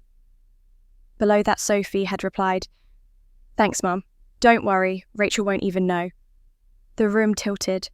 I gripped the edge of the desk, trying to breathe, trying to process what I was seeing. My mother had given Sophie my social security number. My mother had known Sophie was planning something. My mother had been part of this. I clicked back to the credit report, pulled up the account details. There in the application documents that I could now access through the joint account was my forged signature. The same handwriting that had been on the loan documents. The same careful tracing of my name that looked almost right, but not quite. Sophie had stolen my identity, and our mother had helped her do it. I sat back in my chair staring at the screen. $37,000 in fraudulent debt, $82,000 in mortgage payments I'd made, a forged signature on loan documents that made me liable for $164,000 more, over $250,000 in total that my family had taken from me through lies and fraud and manipulation. The Rachel who'd walked into that dinner tonight would have cried, would have felt betrayed and hurt and broken. But the Rachel sitting here now looking at evidence of crimes committed against her by her own family felt something different. I felt nothing but cold, clear determination. They wanted to call me selfish. They wanted to act like I was the one destroying this family. Fine. I'd show them what destruction actually looked like. I opened a new email to the lawyer whose information I'd saved weeks ago, the one who specialised in financial fraud and identity theft. Dear Ms. Martinez, I typed, my fingers steady now. I need to schedule a consultation as soon as possible. I have evidence of identity theft, credit fraud, and forged documents involving my immediate family. Please let me know your earliest availability. I attached screenshots of everything. The credit account, the emails, the bank statements, the forged signatures. Then I hit send. The email to the lawyer sat in my sent to folder timestamped 11:47 p.m. I should have closed the laptop then, should have tried to sleep or at least stepped away from the screen for a while. But I couldn't. Now that I'd started pulling at this thread, I had to see where it led. I had to know the full extent of what they'd done to me. I pulled up my full credit report again, the one I'd glanced at weeks ago, but hadn't examined closely because it had been too painful to see my score in ruins. Back then, I'd thought it was just bad luck, maybe some mistake I'd made with my own finances. I hadn't imagined this. The report loaded slowly, page after page, of my financial history laid bare. I scrolled past the accounts. I recognised my car loan, my student loans from my teaching certification, and master's programme, the one credit card I actually used for emergencies. Then I reached the section that made my stomach drop. 3 credit card accounts I'd never opened. The first one I already knew about the Visa, with the $37,480 balance. But there were 2 more. MasterCard and MasterCard. Account opened March 2020. Current balance, $52 for American Express. Account opened October 2019. Current balance, $36.91. I did the math in my head, my hands shaking so badly I had to clasp them together. $37,000 plus $52,000 plus $36,000. $127,000 in fraudulent debt, in my name, destroying my credit, making me liable for payments I'd never agreed to. $127,000. I thought about last year when I'd applied for a mortgage to buy a small condo. I'd saved for 3 years, had a decent down payment ready, and I'd been so excited to finally have my own place instead of renting. The loan officer had looked at my application, pulled my credit report, and his expression had changed. "I'm sorry, Ms. Hayes. Your debt-to-income ratio is too high. Your credit score is... well, we can't approve you at this time." I'd been devastated. I'd thought I'd done something wrong, made some mistake in managing my money. I'd felt like a failure, but it hadn't been me at all. It had been Sophie, opening accounts in my name, maxing them out, never making payments, systematically destroying my financial future while I had no idea it was happening. I grabbed a notebook and started writing everything down, documenting each account number, the opening dates, the balances. Evidence. I needed evidence for everything. My hand cramped as I wrote, but I didn't stop. I couldn't stop. Then I went back to the joint account email folder, the one labelled Family Business. If there was one email from my mother about my social security number, there might be more. There might be a whole history of this conspiracy that I hadn't seen yet. I searched for emails from my mother's address. Dozens of results came up, most of them innocent birthday planning recipe sharing forwarded jokes. But then, I found another thread dated 3 years ago, right around the time that first credit card had been opened.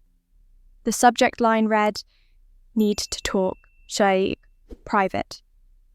Sophie had written first, "Mom, I'm in trouble.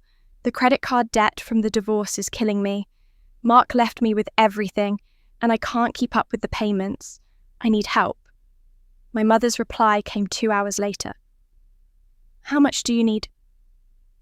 "Sophie, I don't need money directly.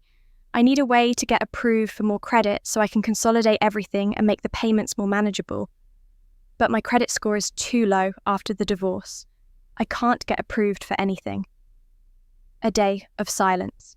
Then Mum wrote, "What are you thinking?" Sophie's response made my blood run cold. "I need to use Rachel's information. Just temporarily. Just to get approved for one account. I'll pay it off as soon as I get back on my feet and she'll never know. You know how she is? She never checks this stuff. She's too busy with her teaching and her classes." Another 2 days of silence. I imagined my mother sitting with that email, wrestling with the decision. Did she struggle with it? Did she feel guilty, or did it come easily choosing Sophie over me one more time? Finally, Mum replied, "Are you sure this is okay? What if Rachel finds out?" "Sophie, she won't. And even if she does, she'll forgive me. She always does. You know, Rachel, she'll understand it was an emergency. She'll be upset for a little while, but she'll get over it. She always puts family first." The casual certainty in Sophie's words made me want to throw the laptop across the room. She'd known exactly what she was doing. She'd known it was fraud, known it was illegal, known it would hurt me. And she'd counted on my doormat nature, my desperate need for family approval to protect her from consequences. I scrolled down looking for my mother's response. It came 2 days later. No long explanation, no moral wrestling. Just a short message. "Here's what you asked for. Rachel's SSN is redacted. Date of birth redacted. Please be careful with this. I'm trusting you not to do anything that would hurt her too badly." Too badly. As if there was an acceptable level of harm to inflict on your own daughter. Sophie's reply, "Thanks, Mum. Don't worry. Rachel won't even know. And if she ever finds out, I'll just explain how desperate I was. She'll understand. She always understands." But there was one more email in the thread. I almost missed it because it came 3 days later, unprompted, from my mother to Sophie. No subject line, just a single paragraph that felt like a knife between my ribs. "Sophie, I sent you that information because I know you're struggling, and I know how hard it is to be a single mother. But I need you to understand something. What you're doing is serious. If Rachel finds out, she has every right to be angry. But I also know Rachel. She's strong. She's always been strong. She'll survive this. You need this help more than she needs perfect credit. You have a child to raise. You have real responsibilities. Rachel will be fine. She always is. Just try not to take too much. And pay it back when you can. Love, Mum." I read it 3 times, each word sinking deeper into my chest like stones. Rachel is strong. She'll survive. You need this more than she needs perfect credit. Rachel will be fine. She always is. My mother had weighed our lives against each other and decided mine mattered less. She'd decided that my financial security, my future, my ability to buy a home or build a life was worth sacrificing so that Sophie wouldn't have to deal with the consequences of her own bad decisions. She'd decided I was strong enough to be hurt, and she'd given Sophie permission to hurt me. I sat back staring at those words on the screen until they blurred. Mum hadn't just enabled Sophie's fraud. She hadn't just provided the information. She'd given it her blessing. She'd told Sophie that it was okay to steal from me because I was strong enough to survive it, because Sophie needed help more than I needed justice. How many times had I heard that throughout my life? Sophie has it harder. Sophie needs more support. Sophie has a child. Rachel is strong. Rachel will understand. Rachel always puts family first. They turned my strength into a weapon against me. They'd used my reliability, my resilience, my willingness to sacrifice as justification for taking more and more and more until there was nothing left. I pulled up the credit report again, looking at those 3 accounts with their crushing balances. $127,000. 5 years of fraud. 5 years of my mother knowing what Sophie was doing and saying nothing.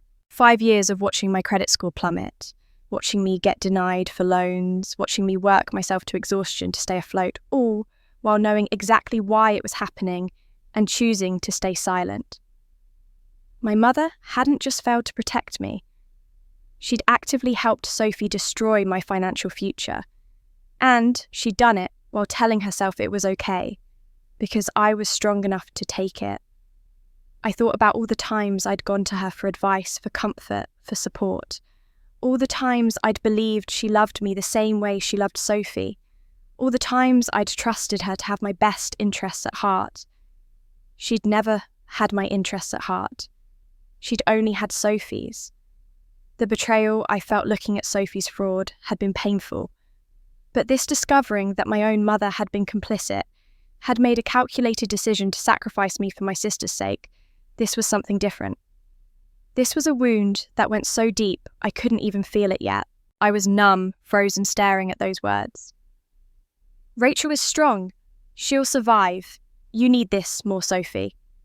I took a screenshot, added it to the evidence folder, attached it to the documents I'd already sent to the lawyer.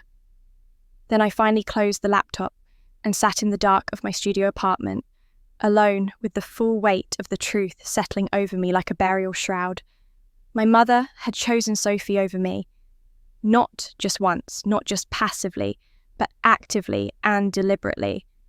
She'd handed over my identity and told my sister it was okay to use it because I was strong enough to survive the damage. And I had survived it. I was surviving it still. But I was done surviving at their expense. I sat in the dark for a long time after closing the laptop, my mind blank and buzzing at the same time. The numbers kept scrolling through my head like a ticker tape. 127,000, 82,000. $250,000 total that my family had taken from me through lies and manipulation and outright theft. And my mother had helped. I needed to move to do something, anything, to stop the thoughts from consuming me. I got up and turned on the small lamp by my bed, the warm light pushing back the darkness just enough to make the room feel less suffocating. My eyes landed on a cardboard box shoved into the corner of my closet, one I'd grabbed hastily when I'd moved out of my old apartment. Memory box I'd written on the side in marker years ago. I hadn't opened it in forever. I pulled it out, sat on the floor with it between my knees, and lifted the lid. Inside were remnants of my past self photos from high school, my teaching certification, ticket stubs from concerts I'd attended in my 20s, birthday cards, old journals, and underneath everything, a cream-coloured envelope with my name written on it in my mother's careful handwriting. I knew what it was before I opened it. She'd given it to me on my college graduation day, the first one 15 years ago, right before everything changed. I tucked it away, and somehow it had survived. Every move, every upheaval waiting for this moment. My hand shook as I pulled out the letter. The paper was thick, expensive, the kind Mum used for special occasions. The ink had faded slightly, but her words were still clear. My dearest Rachel, today, I watched you walk across that stage and accept your diploma, and my heart was so full I thought it might burst. You are my pride, my constant source of joy. You've always been the strong one, the responsible one, the one I knew I could count on. You're kind when the world is cruel. You're generous when others are selfish. You sacrifice without asking for anything in return. I know life will bless you for these qualities. I know you're destined for great things. Never forget how much I love you. How proud I am of you and how grateful I am to have you as my daughter. You are everything a mother could hope for. Love, always, Mum. The letter shook in my hands. Tears dripped onto the paper, blurring the ink slightly. I read it again, trying to reconcile the woman who wrote these words with the woman who'd given my sister my social security number 3 years ago, with the message, Rachel is strong, she'll survive. When had she changed? Or had she always been this way and I'd just been too blind to see it? Had "you're strong" always been code for "you can handle being hurt"? Had "I can count on you" always meant I can take from you without guilt? I thought about the years after I'd declined the scholarship. The years I'd spent caring for Dad, working 2 jobs, sending money to Sophie. Had Mum been proud of me then? Or had she just been relieved that I was so easy to exploit? My chest ached with a pain that felt physical, like something inside me was tearing apart. Because part of me still remembered the mother who wrote this letter. Part of me still remembered being 7 years old and skinning my knee and Mom scooping me up and kissing the hurt away. I remembered her making my favourite chocolate chip cookies when I had a bad day in middle school. I remembered her showing up to every parent-teacher conference, every school play, every moment that mattered. That mother had loved me. I knew she had, but somewhere along the way, that love had become conditional. It had become dependent on my usefulness, my strength, my willingness to sacrifice. And when Sophie needed something, when Sophie was struggling, when Sophie was desperate, Mum had chosen her. She'd chosen her again and again, and each time she told herself it was okay because I could handle it. I pulled out my journal from the memory box, one I'd kept sporadically over the years. The last entry was from 6 months ago, right after I'd been denied for the mortgage loan. I'd written, I don't understand what I'm doing wrong. I work so hard, I save, I try to be responsible. Why does it feel like I'm always failing? Now I knew I hadn't been failing, I'd been sabotaged. I turned to a fresh page and wrote with a hand that grew steadier with each word. I've forgiven too much. I've made excuses for behaviour that should never be excused. I've accepted mistreatment because I was afraid of being alone, afraid of losing my family. But forgiveness without accountability is just permission to hurt me again, and I can't give them that permission anymore. If I don't stand up now, I'll lose myself completely, and I'm the only one I have left. I closed the journal and put everything back in the box except for the letter. I held it for a long moment, reading those words one more time. You are my pride. Then I folded it carefully and placed it in the evidence folder with everything else. Not because I wanted to use it against her in court, but because I needed to remember. I needed to remember that she had loved me once before she decided my strength made me expendable. My phone lying face down on the desk buzzed. An email notification at 3 a.m. I almost ignored it, but something made me check. The sender was an email address I didn't recognise, a string of random letters and numbers at a free email provider. No name. The subject line read, "Think carefully." I opened it with a sense of dread already forming in my stomach. Rachel, drop this before it's too late. You think you're the victim, but everyone will see the truth. You're the one who abandoned your dying father to chase a California dream. You spent 2 weeks planning to leave while he was in the hospital. We remember. Your friends remember. The whole family remembers. When this goes public, everyone will know what kind of person you really are. Drop the investigation and we can all move on. Keep pushing and the world will know you're not the saint you pretend to be. The email wasn't signed. It didn't need to be. Only Sophie and Mum knew about those 2 weeks. Only they had been there when I was agonising over the decision to stay or go when I was 22 and terrified and trying to figure out the right thing to do. Only they knew how close I'd come to keeping the scholarship. And now they were using it against me. They were threatening to twist my moment of human weakness, my brief, understandable hesitation, before giving up my dreams into evidence that I was a bad person. They were going to tell everyone I'd abandoned my father, conveniently leaving out the part where I'd actually stayed, where I'd given up everything, and spent 3 years caring for him. They were going to weaponize my sacrifice against me. I stared at the anonymous email for a long time, reading it over and over, feeling something harden inside my chest with each pass. This was who they were. This was what they thought of me.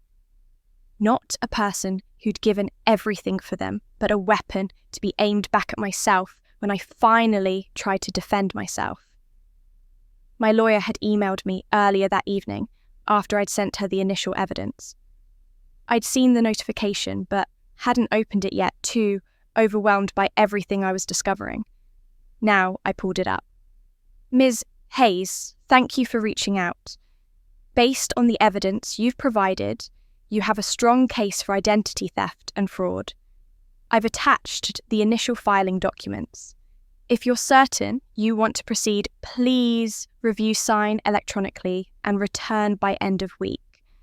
I should warn you, litigation like this, especially against family members, can be emotionally devastating. Please make sure you're prepared for what comes next. The discovery process will be invasive. Your family will likely fight back. This will get worse before it gets better. But if you're committed to seeking justice, I'll fight for you. Best regards, Helen Martinez Escu. Attached was a PDF, civil complaint for fraud, identity theft, and financial damages. Rachel Hayes, plaintiff versus Sophie Hayes, defendant. My cursor hovered over the download button. This was it, the point of no return. If I signed these papers, I was officially taking my sister to court. I was making this a matter of public record. I was declaring war on my own family.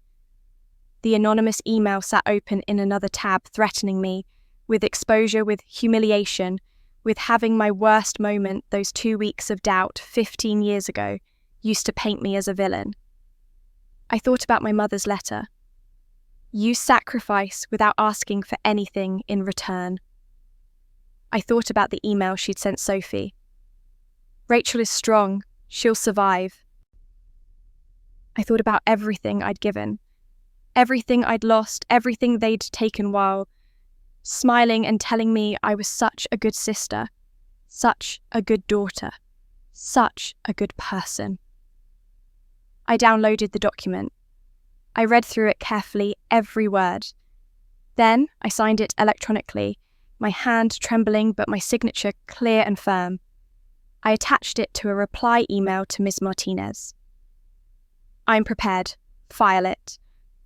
Then I closed the laptop, the anonymous threat still sitting unanswered in my inbox. I didn't need to respond to them. The lawsuit would be my answer. I sent the signed documents to Miss Martinez at 3:47 a.m., crawled into bed with my clothes still on, and stared at the ceiling for what felt like hours.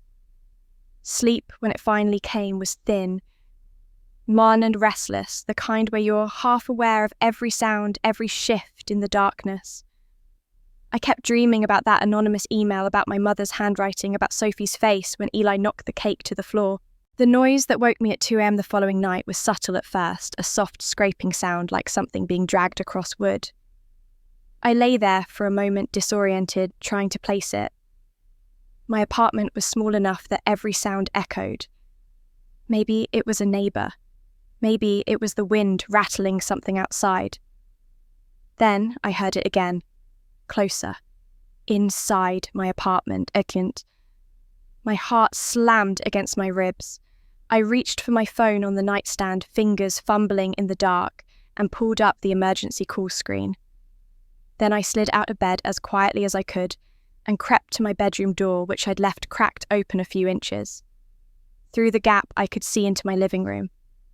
The streetlight outside cast just enough orange glow through my window to illuminate a figure standing at my desk. A man average height, wearing dark clothes and a ski mask. He wasn't ransacking the place. He wasn't grabbing my laptop or the small TV mounted on the wall. Instead, he was methodically going through papers on my desk, taking photos of each one with his phone. My evidence.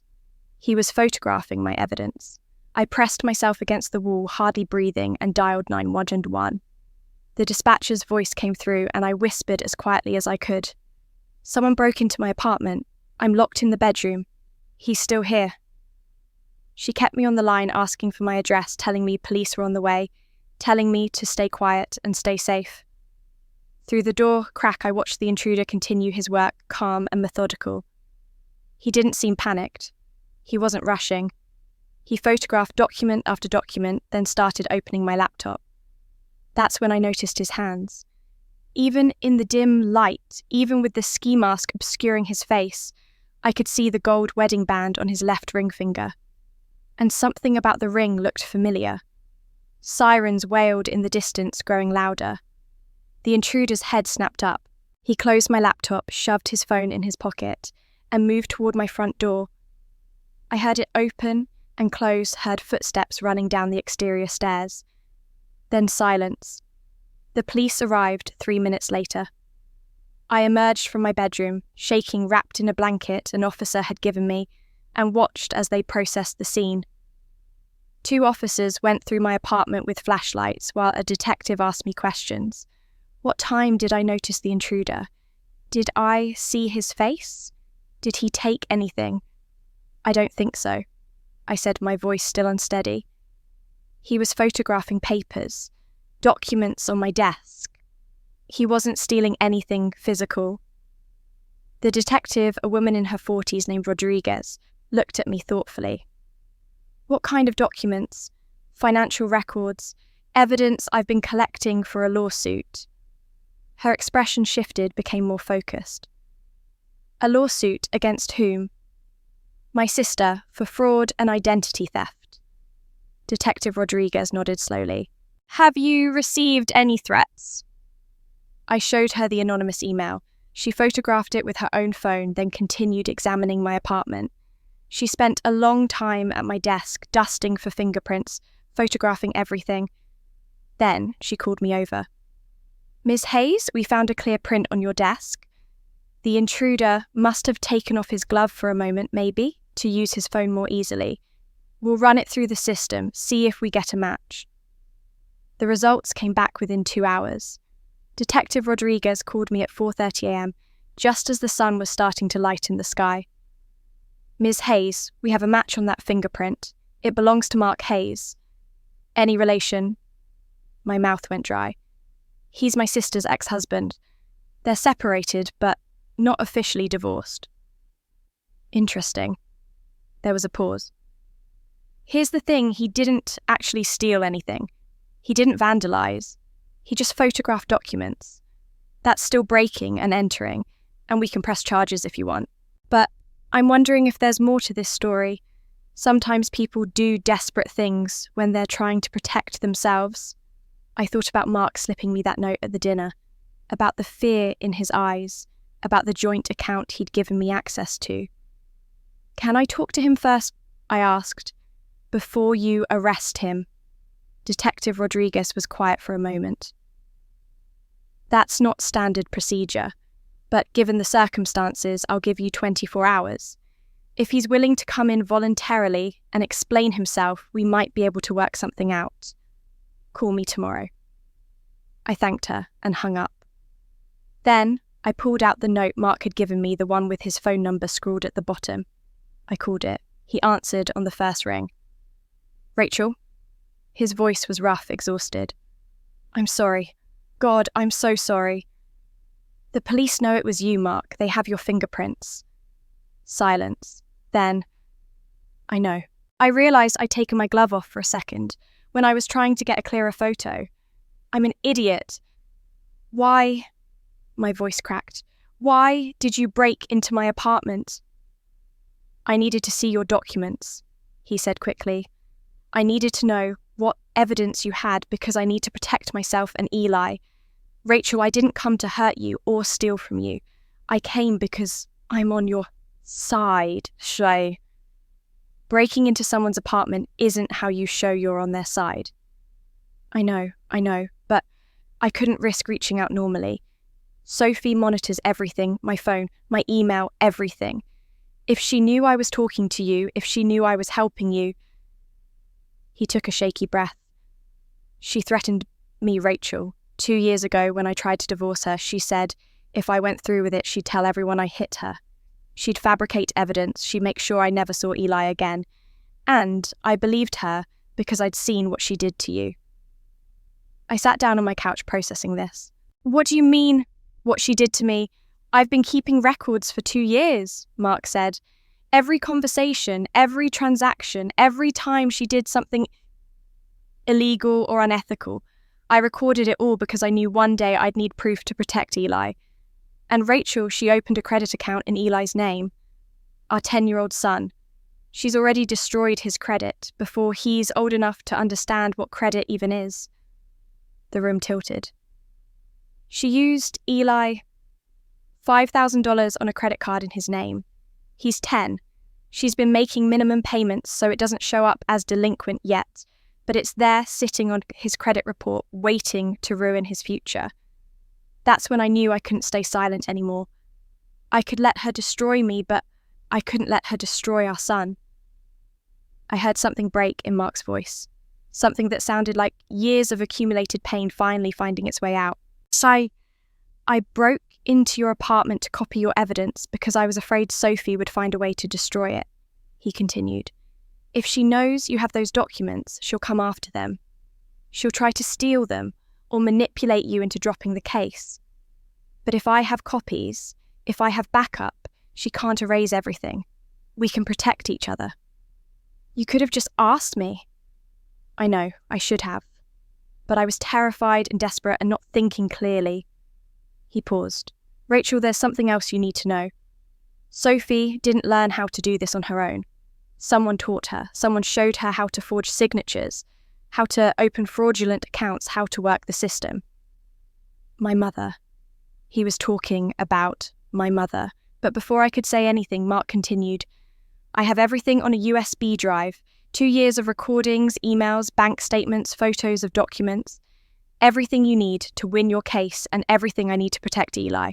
Can we meet somewhere public? I'll bring everything. We agreed to meet at a coffee shop near the university at noon. When I arrived, Mark was already there, sitting in a corner booth, with his hands wrapped around a coffee cup. He looked terrible, dark circles under his eyes, unshaven, wearing clothes that looked slept in. He stood when he saw me, and I saw the wedding ring on his finger, the same one I'd seen last night in my apartment. He slid a USB drive across the table. Everything is here. I picked it up, feeling the weight of it.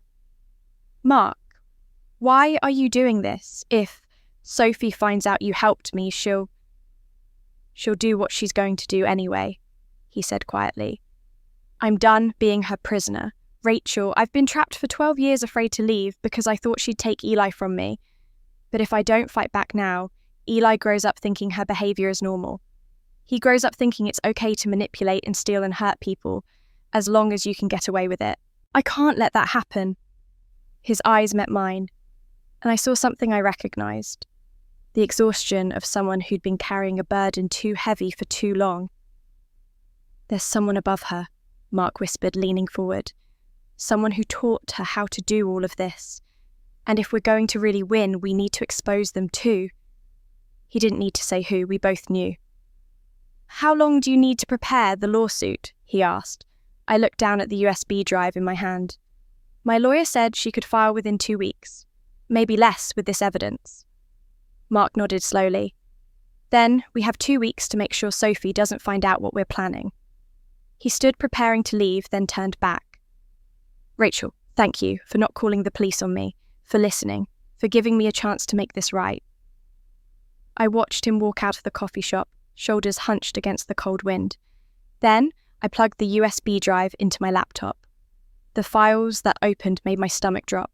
2 years of evidence, but it was so much worse than I'd imagined.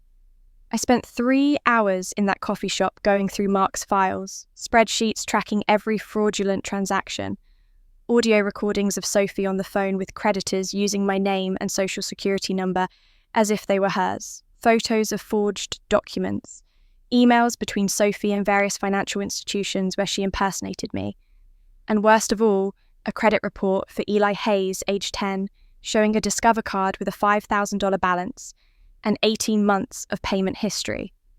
She'd been stealing from her own child. By the time I closed the laptop, my hands were shaking and my coffee had gone cold.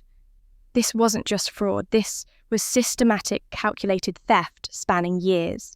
This was someone who knew exactly what she was doing and didn't care who she hurt. I called Miss Martinez from the parking lot. "I have everything," I said when she answered. "I have more evidence than we even need. Can you meet today?" We met at her office that afternoon. Helen Martinez was exactly what I'd hoped for: sharp-eyed no-nonsense with grey hair, pulled back in a tight bun, and an expression that suggested she'd seen every trick in the book and wasn't impressed by any of them. She sat across from me at her mahogany desk, reading glasses, perched on her nose, going through the USB drive file by file while I waited. After 20 minutes, she looked up.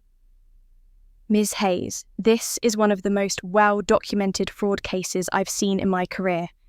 With this evidence, we're not just looking at a civil case. This is criminal identity theft. Multiple counts. You understand what that means?" I nodded, my throat tight. "It means we file 2 separate actions. First, a civil lawsuit demanding full restitution of the $127,000 in fraudulent debt plus damages for the destruction of your credit and emotional distress. I recommend we ask for $50,000 in emotional damages. It's reasonable given the circumstances. Second, we file a criminal complaint with the police and the district attorney's office. Once we do that, it's out of your hands. The state pursues the charges. You can't drop them later if you change your mind." "I won't change my mind," I said. She studied me over her glasses. "Family cases are brutal, Ms. Hayes. Your sister will fight back. Your parents will pressure you. People will call you vindictive, heartless, cruel. The defense will try to paint you as the bad guy, the successful sister who can't forgive a desperate single mother's mistakes. They'll drag up every favour she ever did for you, every childhood memory, every moment of shared history, and use it to make you look like a monster. Are you prepared for that?" I thought about the cake on the floor, about Eli laughing, about my mother's email saying I was strong enough to survive being stolen from, about Sophie opening credit cards in her own son's name. "Yes," I said, "I'm prepared." Miss Martinez nodded slowly. "Then, let's get started. The civil filing will take a few days to prepare properly. The criminal complaint I can file today. This kind of case typically takes 6 to 9 months to get to trial, but given the ongoing nature of the crimes and the strong evidence, we can request an expedited hearing. I'd estimate 4 to 5 months until we're in court. Can you handle that long of a fight?" "I don't have a choice." "You always have a choice," she said gently. "But I think you're making the right one." She filed the criminal complaint that afternoon. By evening, a detective had contacted me to schedule an interview. By the next morning, Sophie had received notification that she was under investigation for identity theft. And then, all hell broke loose. My phone started ringing at 6 a.m. Dad, first, his voice shaking with rage. "Rachel, what have you done?" "The police called Sophie. The police. You've actually called the police on your own sister." I didn't answer. I let it go to voicemail. Then Mum called, then Sophie, then Dad again. Then numbers I didn't recognise, probably Sophie calling from friends' phones. Text messages flooded in, dozens of them, each one more desperate and angry than the last. Sophie's voicemail cut through all the noise. "Rachel, please, I'm begging you, if this goes to court, I'll lose everything, my house, my reputation, maybe even Eli. Do you want your nephew to lose his mother? Is that what you want? Please, we're sisters, we're family. Call me back. Please, just call me back." I deleted it and blocked her number. The civil lawsuit was filed 3 days later. Ms. Martinez delivered the papers to Sophie personally, a legal requirement. She told me later that Sophie had broken down crying on her doorstep, that she'd begged Miss Martinez to convince me to drop the case, that she'd offered to pay everything back if I'd just give her time. I told her that ship had sailed, Ms. Martinez said, and that if she wanted to negotiate, she needed to get her own lawyer. That evening, Sophie called from yet another new number. I almost didn't answer, but something made me pick up. "You really did it," she said, her voice hollow. "You're actually taking me to court." "Yes." "Rachel, please. I'll lose everything. The house, my job, maybe Eli." "You stole my identity, Sophie." My voice came out flat, emotionless. "You destroyed my credit. You used me for years, and when I finally said no, you laughed. You let your son throw cake at me and then mock me for it. You sent me threatening emails. You opened credit cards in a 10-year-old child's name. Why should I stop now?" "Because we're family." Her voice rose hysterical. "Because you're my sister. Because—" "Family doesn't do what you did," I said quietly. "Family doesn't steal. Family doesn't forge signatures. Family doesn't destroy each other." I hung up. The next day, Mum showed up at my school. I was between classes, standing in the hallway monitoring students as they switched rooms when I saw her pushing through the crowd. Her eyes were red and swollen, her face blotchy. Several students stopped and stared as she approached me. "Rachel, please?" Her voice carried down the hallway. Other teachers looked over.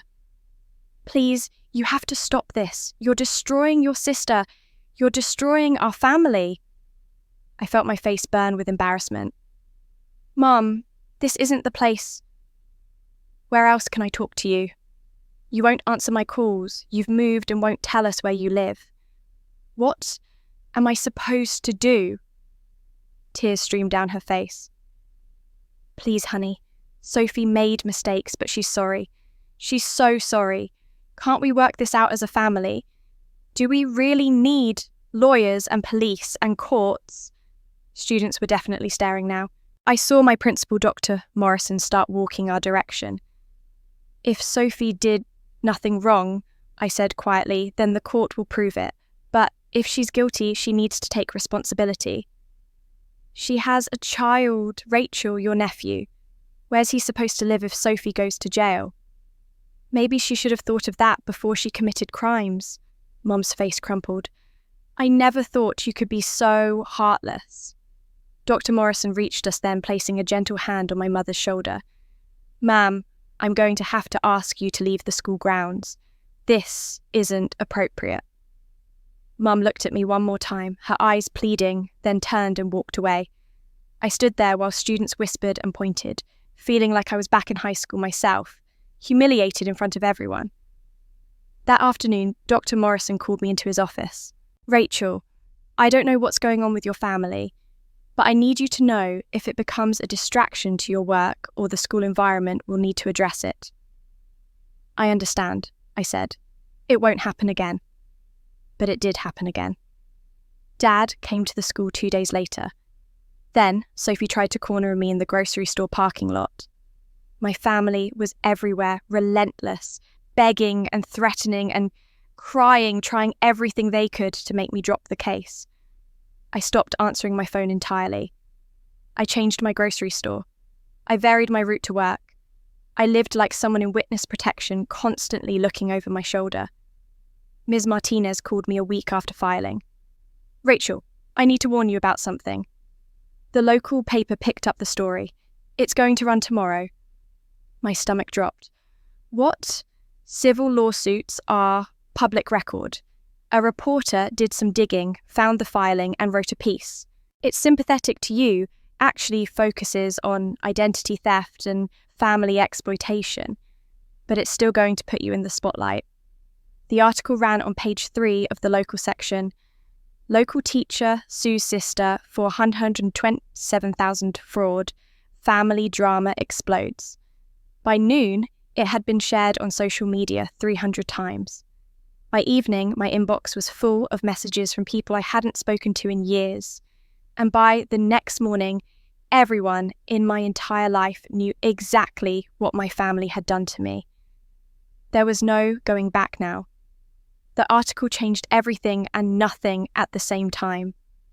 On one hand, people I hadn't spoken to in years reached out, former colleagues, old friends from college, even a few high school acquaintances. Most of them sent messages of support. "I always knew something was off with your family. You're so brave for standing up for yourself. I'm sorry you had to go through this alone." Their kindness was unexpected and occasionally overwhelming. On the other hand, my family's harassment intensified. Now that the whole town knew what was happening, they had nothing left to lose. Sophie sent me dozens of messages a day from different numbers, different email addresses, different social media accounts I didn't even know she had. The messages cycled through a predictable pattern, begging, threatening, guilt-tripping, then back to begging. "Rachel, please, I'm sorry, I'll pay everything back. You're destroying Eli's life. He cries every night asking why Aunt Rachel hates us. Everyone knows what you're doing. Everyone thinks you're heartless. Please, I'm begging you. I'll do anything. Just drop the lawsuit." Ms. Martinez had been clear. Don't respond. Don't engage. Every message they send can be used as evidence of harassment. Let them dig their own grave. So I didn't respond. I just saved every message, every voicemail, every email in a folder labelled Evidence, Continued Harassment. By the end of the first month, the folder had over 200 items. My parents tried a different approach. They positioned themselves as mediators, as the reasonable voices trying to bring peace to the family. Dad called once a week, always starting with, "I'm not taking sides, but," and then proceeding to take Sophie's side for the next 20 minutes. Mum sent long emails about forgiveness, about how life was short, about how blood was thicker than water. I didn't respond to those either. Work became both my refuge and my torture. Teaching gave me something to focus on, a way to feel useful and normal for 6 hours a day. My students didn't know about the lawsuit. To them, I was just Ms. Hayes, their English teacher, who assigned too much reading and made terrible jokes about comma splices. But the other teachers knew. Some of them had seen the article. Some had witnessed my mother's breakdown in the hallway. They treated me with a careful kindness that made me feel fragile and exposed. I stopped eating lunch in the teacher's lounge. I couldn't handle the sympathetic looks, the careful conversations that avoided mentioning families or sisters or anything that might upset me. Instead, I ate in my classroom door, closed, pretending to grade papers, while staring at the same paragraph for 30 minutes straight. The waiting was the worst part. Ms. Martinez had warned me the legal process was slow, but I hadn't understood what that meant. It meant waking up every day with the lawsuit hanging over my head like a sword. It meant checking my email compulsively for updates. It meant lying awake at night replaying every conversation, every piece of evidence, wondering if it would be enough. 2 months in, Ms. Martinez called with frustrating news. Sophie's changed lawyers. Again, that's the second time. Her new attorney has filed a motion to postpone the trial date by 6 weeks. Can she do that? My voice came out sharper than I intended. Unfortunately, yes. It's a common delay tactic. They're hoping you'll get tired, give up, settle for less than you deserve. We'll fight it, but the judge might grant a short extension. I felt something crack inside me. How long is this going to take? I don't know, Rachel. I wish I could give you a definite answer. But these cases, they take time. And the other side knows that time works in their favour. That night, I seriously considered dropping everything. I thought about calling Sophie, agreeing to some kind of settlement just to make it stop. Just to be able to sleep through the night again. Just to stop feeling like I was drowning. My phone buzzed with a text from Mark. "Heard about the delay. Don't give up. You're winning. That's why she's scared." I stared at those words for a long time. You're winning. Was I? It didn't feel like winning. It felt like slowly dying from 1,000 paper cuts. But I didn't give up. Instead, I did something that surprised me. I started planning for after. I'd been thinking about it since the night I discovered the fraud, about what I would do with the money if I won. $127,000 in restitution, plus possibly $50,000 in damages. $177,000. Enough money to change someone's life. And I realised I didn't want to keep it. Not all of it. I needed enough to repair my credit to rebuild my savings to feel secure again. But the rest, I wanted to do something meaningful with it. Something that would transform this pain into purpose. I started researching scholarship funds, how to set one up legally, what kind of structure made sense, who I wanted to help. I found myself drawn to a specific population: adult learners, people who'd given up their education for family obligations, people who'd sacrificed their dreams to take care of others, people like me. On my laptop, late at night when sleep wouldn't come, I drafted application requirements. I wrote mission statements, I sketched logos, I created a name, the Unseen Ones Scholarship Fund, for people who'd been invisible in their own families, who'd been strong enough to be hurt, who were ready to finally be seen. It became my lifeline. When Sophie's messages got too vicious, I worked on the scholarship fund. When my parents called begging me to reconsider, I researched nonprofit law.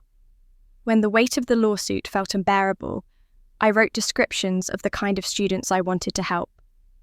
My colleagues noticed the change in me. "You seem lighter," one of them said in passing. "I'm planning something," I told her, "for after all this is over." "You really think you'll win?" "I have to believe I will. Otherwise, what's the point of any of this?" 3 months into the waiting, I received an unexpected email from the university where I'd received my master's degree. The dean of the School of Education had seen the article about the lawsuit and wanted to meet with me. Nervous but curious, I agreed. Dr. Patricia Chen sat across from me in her office, a woman in her 60s with kind eyes and a no-nonsense demeanour. "Ms. Hayes, I read about your situation. I'm sorry you're going through this." "Thank you," I said, unsure where this was going. "I'm also impressed by your resilience. It takes tremendous courage to stand up to family, to pursue justice, even when it costs you everything." She paused. "I'm wondering if you'd be interested in developing a program through our school, something focused on adult learners returning to education after family obligations. We've been looking for someone to head that initiative. Your experience makes you uniquely qualified." I stared at her, barely able to process what she was offering. "You want me to develop a program?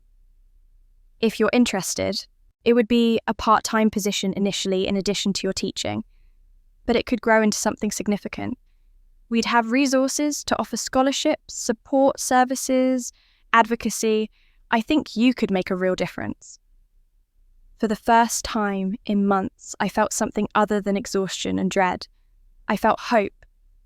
"Yes," I said, "I'm very interested."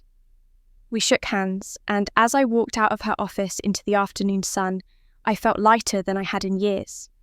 The lawsuit was still hanging over me. My family was still harassing me. But now I had something to build toward. Now I had a future that wasn't just about survival. That evening, I worked on the scholarship fund proposal with renewed energy. I outlined the criteria adults aged 25 and up returning to education after at least 3 years away, preferably those who'd sacrificed educational opportunities for family care responsibilities. I wrote about the application process, the selection committee, the award amounts. I was so absorbed in the work that I almost missed my phone ringing. "Miss Martinez." "Rachel," she said, and there was something different in her voice. Energy, urgency. "We have a court date, 3 weeks from now. The judge denied Sophie's motion to delay. We're going to trial." My heart stopped, then started racing. 3 weeks. I know it's soon, but Sophie's run out of stalling tactics. The judge is tired of the delays. We're ready. The evidence is solid. Mark will testify. You'll testify. We're going to win this, Rachel. Are you ready? I looked at my laptop screen at the scholarship fund proposal I'd been working on, at the future I'd been building in the midst of chaos. I thought about the cake on the floor and the laughter that followed. I thought about my mother's email saying I was strong enough to be stolen from. I thought about every sacrifice I'd made that had never been acknowledged. "Yes," I said, "I'm ready." 3 weeks, 21 days until I would face my family in court and finally finally get justice. I closed my laptop and allowed myself for the first time in months to believe that this nightmare might actually end. I should have known Sophie wouldn't go down quietly. For the first week after getting the trial date, things were almost calm. The messages from my family slowed to a trickle. Sophie stopped calling from random numbers. Even my parents seemed to have accepted that this was really happening, that no amount of begging or guilt-tripping would make me change my mind. I let myself believe the worst was over, that we'd all just quietly count down the days until we faced each other in court. I was naive. The Facebook post appeared on a Tuesday morning, tagged to every mutual friend and acquaintance Sophie and I had ever shared. My phone started buzzing before I'd even finished my first cup of coffee, notifications piling up so fast I couldn't keep up. 3 former co-workers texted me. 2 old classmates. My hairdresser sent a confused message asking if everything was okay. I opened Facebook with a sense of dread already forming in my stomach. The post was at the top of my feed, shared by someone I'd gone to high school with. The original post came from Sophie's account, and the caption made my blood run cold. "My sister is destroying our family for money. Please read and share." The text below was long, carefully crafted to paint me as a monster, while making Sophie look like a desperate victim. I never thought I'd have to write this, but I need people to know the truth about what my sister Rachel is doing to our family. Rachel is suing me for $177,000 because I borrowed money from her over the years to raise my son as a single mother. Yes, I borrowed money. Yes, I struggled to pay it back immediately because I was working part-time and caring for a young child alone, but I always intended to repay her. I was family. I thought she understood that family helps each other in hard times. Now, Rachel, who has a master's degree, a stable teaching job, and no dependents, has decided she wants every penny back immediately, plus damages for emotional distress. She's trying to take my house. My 10-year-old son might lose his home because my sister values money more than family. The same sister I helped raise when our parents were working. The same sister I supported through her education.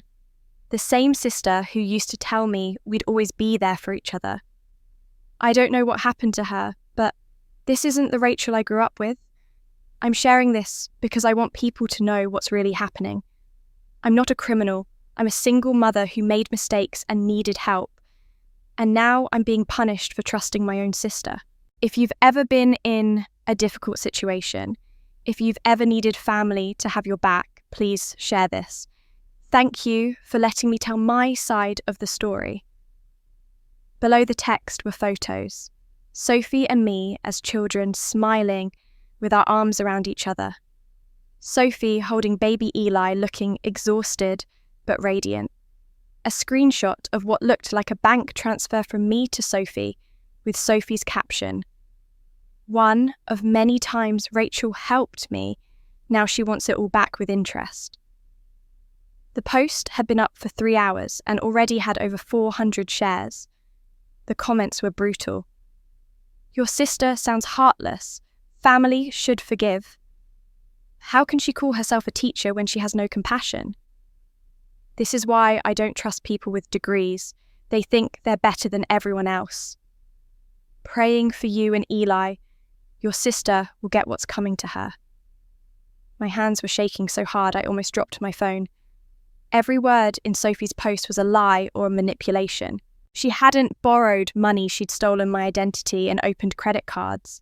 She hadn't struggled to pay back. She'd never intended to pay back anything. She wasn't being punished for trusting. She was facing consequences for committing fraud. But none of that mattered to the hundreds of people reading her version of events and believing every word. I called Ms. Martinez immediately. "I know," she said before I could speak. "I've seen it. Don't respond. Don't engage. Anything you say will be screenshot and used against you. We'll address it in court with facts and evidence. Social media trials don't matter. Real trials do. But everyone thinks what Sophie wants them to think right now. In 3 weeks, they'll think differently. I promise." I wanted to believe her. But as I drove to work that morning, my phone wouldn't stop buzzing. Friend requests from strangers. Messages from people I hadn't spoken to in years asking, "Is it true?" Comments on my own social media from people I didn't even know calling me greedy, heartless, cruel. By lunch, the principal had called me into his office. Dr. Morrison sat behind his desk, looking deeply uncomfortable. He'd been supportive when my mother showed up causing a scene, but this was different. This was public opinion turning against one of his teachers, and I could see him calculating the school's liability. "Rachel, I've received several emails from parents this morning. They've seen some social media posts about your situation." "It's not true," I said immediately. "What she's claiming, it's not what actually happened." He held up a hand. "I'm not here to judge the situation, but several parents have expressed concern about whether someone involved in this kind of family dispute should be teaching their children. They're questioning your judgment, your character." I'm a good teacher. My personal life has never affected my work. I know that, and I believe that, but the school board is concerned about optics. He sighed heavily. "Rachel, I'm going to have to place you on paid administrative leave for 2 weeks while we conduct an investigation." The room tilted.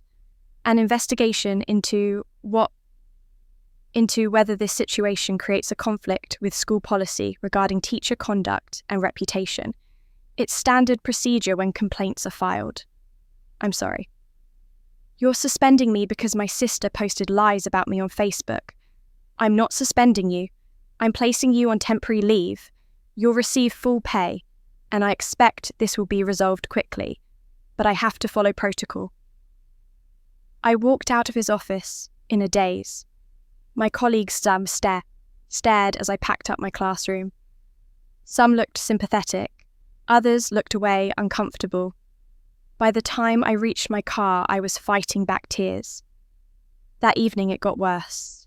An anonymous Twitter account appeared @TruthAboutRH and began posting a thread that made Sophie's Facebook post look tame by comparison.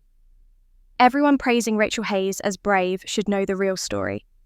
15 years ago, Rachel abandoned her dying father to chase a scholarship in California.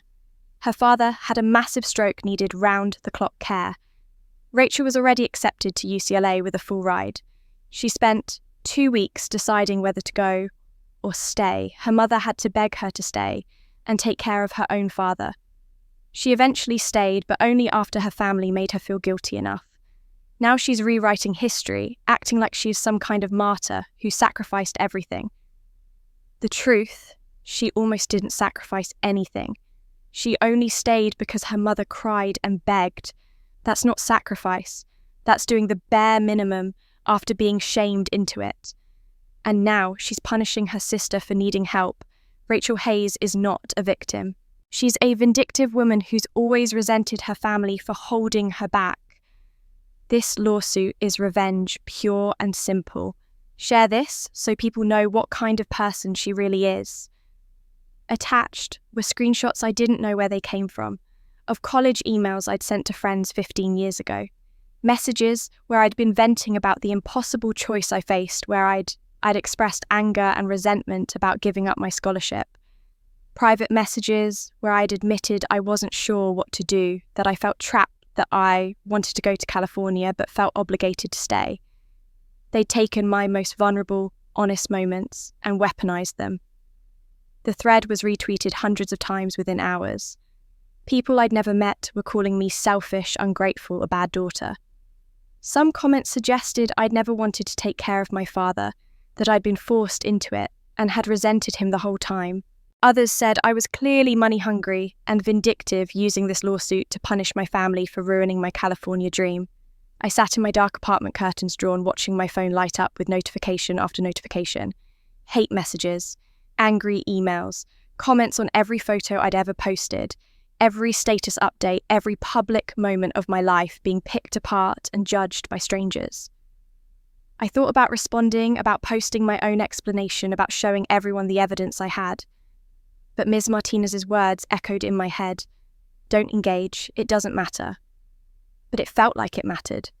It felt like my entire reputation, everything I'd built, was being destroyed in real time while I sat helpless and watched. My phone rang. Ms. Martinez. I answered, my voice hollow. I can't take much more of this. I know, but Rachel, listen to me. We just found something big, something that changes everything. I sat up straighter, my heart suddenly pounding. What? Mark sent me additional files this afternoon. Security footage from Sophie's phone backed up to their old shared cloud account. Rachel, she's on video. She's on video coaching Eli before your graduation party, telling him exactly what to do with the cake. My breath caught. What? She told him to knock it over. She told him to laugh. She told him to say, eat it off the floor. It was all planned. Every bit of it. And we have proof. For the first time in days, I felt something other than despair. I felt the cold, clear certainty that justice was coming. Send it to me, I said. I want to see it. I'm sending it now. Rachel, we're going to destroy her in court. This video alone changes everything. I opened the file she sent and watched the footage. Sophie in her kitchen, bending down to Eli's level, her voice clear and distinct. When Aunt Rachel brings out the cake, I want you to knock it over, okay, baby?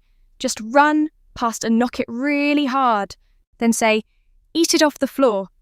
Can you do that for Mummy? Eli looking uncertain. Won't I get in trouble? Sophie smiling, and no, honey, Grandma and Grandpa will think it's funny, and Aunt Rachel won't do anything. She never does. I watched it 3 times, tears streaming down my face. Not tears of sadness, tears of vindication. They tried to destroy me with lies, but the truth was on camera, and in 3 weeks, everyone would see it. I didn't sleep that night. I watched the video of Sophie coaching Eli over and over, memorizing every word, every cruel smile, every calculated moment. This wasn't a desperate woman making mistakes. This was someone who'd planned my humiliation, who'd used her own child as a weapon, who'd sat at that graduation party and watched her plan unfold exactly as she'd orchestrated it. By morning, I'd made my decision. I wasn't waiting for the trial anymore. I wasn't letting Sophie control the narrative for another 2 weeks, while I hid in my apartment suspended from my job watching strangers call me heartless on the internet. Ms. Martinez had sent me additional files overnight, more evidence from Mark's collection. One file in particular caught my attention, an audio recording time-stamped from 2 years ago. The file name read, Sophie Discussion, Signature Forgery.mp3. I downloaded it and pressed play. Sophie's voice came through clearly, talking to another woman whose voice I didn't recognize. They were discussing documents, strategies, ways to fix paperwork. I just need you to help me make the signature look right, Sophie said. Rachel never checks the old documents. She trusts family too much. She'll never even look. The other woman sounded hesitant. Sophie, you know this is illegal, right? If she finds out... Sophie laughed. It was a light, casual sound that made my skin crawl. I learned from experience. My family's been working the system for years. Rachel won't know. And even if she does find out, what's she going to do? Sue, her own sister? Take me to court? Please, she's too much of a pushover for that. She'll cry, she'll be upset, but she'll forgive me eventually. She always does. Are you sure? I'm positive. Rachel puts family first, always has, always will. It makes her easy. The recording ended. I sat there staring at my laptop, feeling that cold clarity settle over me again. Easy. She'd called me easy. As if my loyalty, my love, my willingness to sacrifice was a character flaw she could exploit. I called Ms. Martinez at 7 a.m. I want to release everything, I said. The audio, the video, all of it. I want everyone who believed Sophie's lies to see exactly what kind of person she is. Are you sure? Once we do this, there's no taking it back. It'll be out there forever. Your family will... My family already destroyed me publicly. I'm just setting the record straight. All right. I heard the smile in her voice. Let's do it. We spent the morning coordinating the release. Ms. Martinez filed the audio and video as evidence with the court, making them part of the official record. Then, with her approval, I created a post of my own. I kept it simple. No long explanations, no emotional appeals. Just facts. This is the truth about why I'm suing my sister. Video evidence shows her coaching her son to destroy my graduation cake and humiliate me. Audio evidence proves she knowingly committed fraud and forgery, calling me easy because I put family first. I'm not suing for money. I'm suing because crimes were committed against me and I refuse to be silent anymore. The full evidence has been filed with the court and will be presented at trial in 2 weeks. I attached both files and posted it to every social media platform I had. Then I sent the links to the local newspaper that had covered the story originally, to my school's administration, to everyone who'd questioned my character over the past week. And then I waited. The response was immediate and overwhelming. Within an hour, my post had been shared 1,000 times. Within 2 hours, Sophie's original post was being flooded with comments calling her a liar, a manipulator, an abuser. People who defended her were deleting their comments and apologising. The narrative flipped so fast it was almost dizzying. I can't believe I fell for her lies. This is absolutely disgusting. Who does that to their own sister? Rachel, I'm so sorry. You deserve justice. That poor child being taught to hurt people like that. The local paper published a follow-up article by noon. New evidence emerges in Hayes' family lawsuit. Video shows premeditated humiliation. The article detailed the audio and video evidence, interviewed legal experts about the implications of identity theft, and painted a very different picture than their first piece had. My phone started ringing. Messages of support poured in from colleagues, former students, people from my church I hadn't spoken to in months. My inbox filled with apologies from people who'd believed Sophie's version of events. At 2 p.m, Dr. Morrison called. Rachel, I've seen the evidence. I owe you an apology. We all do. Your administrative leave is lifted effective immediately, and I'm prepared to make a public statement supporting you if you'd like. I'd appreciate that. I said, my voice steadier than I'd felt in days. I'm also going to recommend to the school board that we create a policy protecting teachers from this kind of harassment in the future. What happened to you shouldn't have happened. I'm sorry we didn't stand by you from the beginning. Thank you. By evening, the superintendent had released a statement. After reviewing new evidence, we have determined that Ms. Rachel Hayes has been the victim of a coordinated smear campaign. We stand with Ms. Hayes and support her completely. She is an exemplary educator and will return to full duties immediately. The shift was so complete, so total, that it almost didn't feel real. 24 hours ago, I'd been a pariah. Now I was being called brave, strong, and inspiration. But I didn't feel victorious. I felt hollowed out, exhausted, and desperately sad that it had come to this, that I'd had to expose my family's cruelty to the entire world, just to be believed, just to be heard, just to be seen as something other than a villain. That night I received a call from Mark. Rachel, Sophie knows. She's seen everything, the video, the audio, all of it. His voice was shaking. She's losing it. She fired her lawyer. She's talking about running, about taking Eli and just disappearing. I had to call the police, had to file for emergency custody. They're serving her with papers tomorrow. Is Eli okay? He's with me. He's safe. But Rachel, he saw the video. He saw what his mother told him to do. He's asking if he's in trouble if you hate him. He's been crying for hours. My heart broke. Tell him I don't hate him. Tell him none of this is his fault. I will. And, Rachel, thank you for not backing down, for showing him that actions have consequences. He needs to see that. We hung up and I sat in my quiet apartment looking at the hundreds of messages of support on my phone, feeling strangely empty despite the vindication. The next morning, Ms. Martinez called with her usual efficiency. Sophie received the updated court summons an hour ago. With the new evidence, the prosecutor's office is officially pursuing criminal charges. She's facing up to 3 years. I imagined Sophie's face as she read those words, pale, shocked, finally understanding that this was real, that there would be consequences that she couldn't charm or manipulate or lie her way out of this. Good, I said simply. Rachel, I think she's going to try to settle, to plead out. My guess is her new lawyer, if she gets one, will push for a plea deal to avoid trial and potential prison time. Are you open to that? I thought about it for a long moment. About whether I needed to see her in court, needed to watch a judge declare her guilty, needed that final moment of public vindication. What would a plea deal look like? Full restitution of $127,000, probation instead of prison most likely, community service, a permanent record of fraud conviction, and you'd still pursue the civil damages separately. Would she admit guilt? Yes, publicly, on record.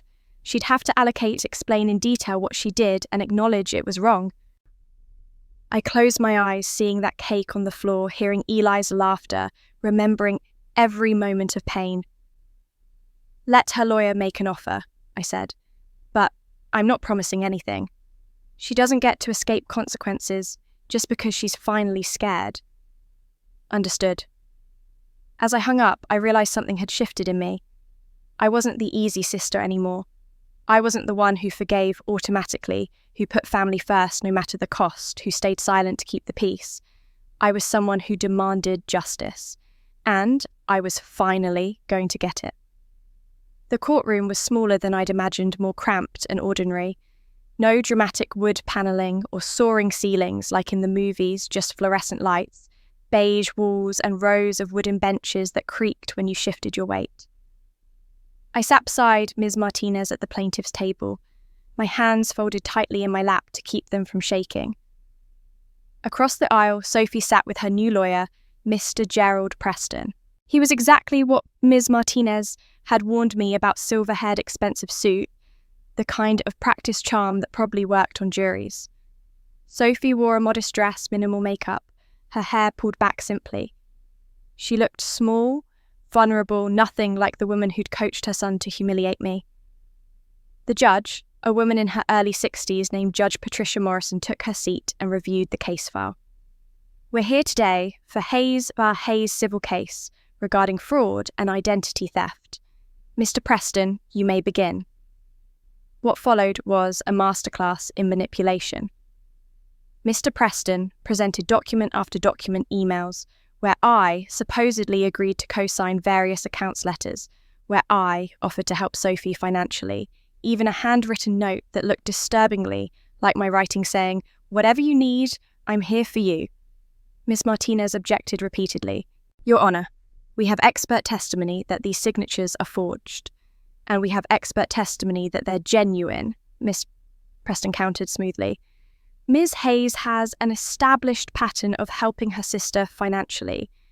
These documents simply formalise what was already happening. I watched the judge's face, trying to read her expression.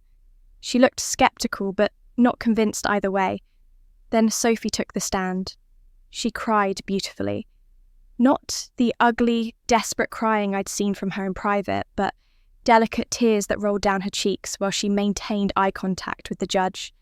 Her voice trembled at exactly the right moments. Your Honour, I'm essentially a single mother. My marriage fell apart and I've been raising Eli alone while working part-time. I was desperate. I have a child who needs food, shelter, stability. My sister Rachel is single. She has a master's degree, a career, no dependents. When I needed help, I thought family meant being there for each other. I felt sick watching her perform. I admit I made mistakes, Sophie continued, dabbing her eyes.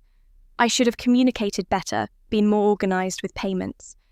But I never intended to hurt Rachel. I was just trying to survive, trying to give my son a decent life. Mr. Preston stepped forward. Ms. Hayes, can you tell the court about an incident from 15 years ago when you needed your sister's help? Sophie's face crumpled with fresh tears. I was engaged to Mark.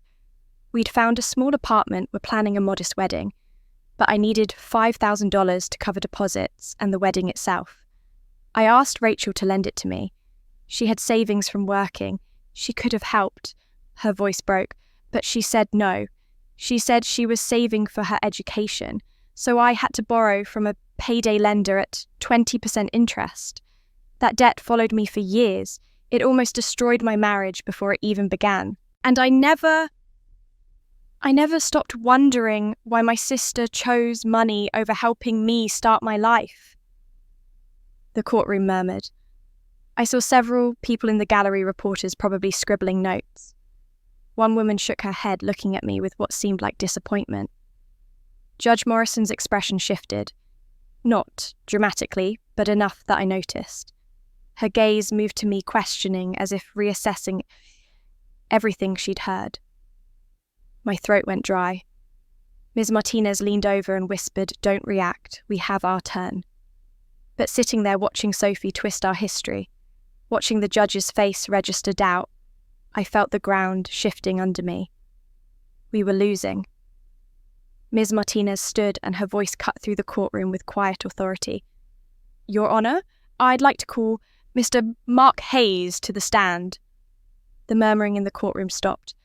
Sophie's head snapped up, her face draining of colour. Mr. Preston half rose from his chair.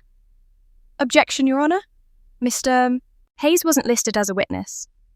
He was listed in our amended filing 3 days ago," Ms. Martinez said calmly. "All proper procedures were followed." Judge Morrison nodded. "Proceed." Mark walked to the stand, his footsteps echoing in the sudden silence. He wouldn't look at Sophie. As he took his oath, his hand shook. Ms. Martinez's questions were precise, methodical. Mark explained how Sophie had threatened him, how she'd kept him silent, with fear of losing his son. He presented emails, Sophie's own words, proving she'd knowingly defrauded me, calling me easy because I put family first. Then he revealed the worst part, the credit account opened in Eli's name. "She used our 10-year-old son," Mark said, his voice breaking. "She destroyed his credit before he's old enough to understand what credit even means." The courtroom erupted in whispers. Judge Morrison's expression hardened. Then Ms. Martinez played the video. I'd seen it before, but watching it on the large screen in the courtroom, seeing Sophie's face so clear and calculating as she instructed her son to humiliate me, hearing her say, "Aunt Rachel won't do anything," with such certainty, it was devastating in a way I hadn't anticipated. The courtroom fell absolutely silent. Even the court reporter stopped typing. Everyone just stared at the screen, at Sophie whispering instructions, at Eli's hesitation, at Sophie's encouraging nod. When it ended, no one moved. Judge Morrison removed her glasses slowly. When she looked at Sophie, her expression was colder than I'd ever seen on another human being. "Mrs. Hayes, the evidence against you is overwhelming. You have committed identity theft, credit fraud, conspiracy, and perhaps most disturbingly, you have weaponized your own child in a campaign of deliberate cruelty." Her voice was ice. "This court orders you to pay full restitution of $127,000 to Ms. Rachel Hayes plus $50,000 in emotional damages. Furthermore, I am ordering an immediate Child Protective Services investigation. Temporary custody of Eli Hayes is hereby transferred to his father, Mark Hayes, pending full evaluation." Sophie collapsed, wailing. Mr. Preston tried to speak, but the judge held up her hand. "I'm not finished. As for criminal charges, I am forwarding this case to the District Attorney's Office for prosecution. You may face up to 3 years in prison, Mrs. Hayes. Court is adjourned." The gavel struck. It was over. I sat frozen while Ms. Martinez squeezed my shoulder. "We won, Rachel. It's over." But I didn't feel victorious. I felt hollow watching my sister sob into her hands, watching my mother in the back row cry silent tears, watching the family I'd once loved shatter into pieces. We walked out through a side exit to avoid reporters. But as we descended the courthouse steps, I saw her.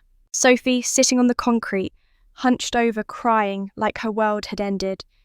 And for the first time in this entire nightmare, I felt something I didn't expect. Pity. Ms. Martinez walked me to my car, but I couldn't leave yet. Sophie was still there, collapsed on the courthouse steps, and something pulled me back. Maybe I needed closure. Maybe I needed to say the words I'd been holding for months. I walked over slowly. Sophie looked up, mascara streaking her face, eyes red and swollen. "You destroyed me," she whispered. "No, Sophie." My voice came out calmer than I felt. "I stopped letting you destroy me." "I did it for Eli," she said desperately. "You don't have children. You don't understand what it's like to be desperate for your kid." I looked at her, really looked at her, and saw someone who'd convinced herself that any action could be justified if she claimed it was for her son. "I gave up my life for this family," I said quietly. "You gave up your soul for money. We are not the same." Sophie's face crumpled. She slid off the step onto her knees. "Please, don't take my son." "I didn't take him," I said.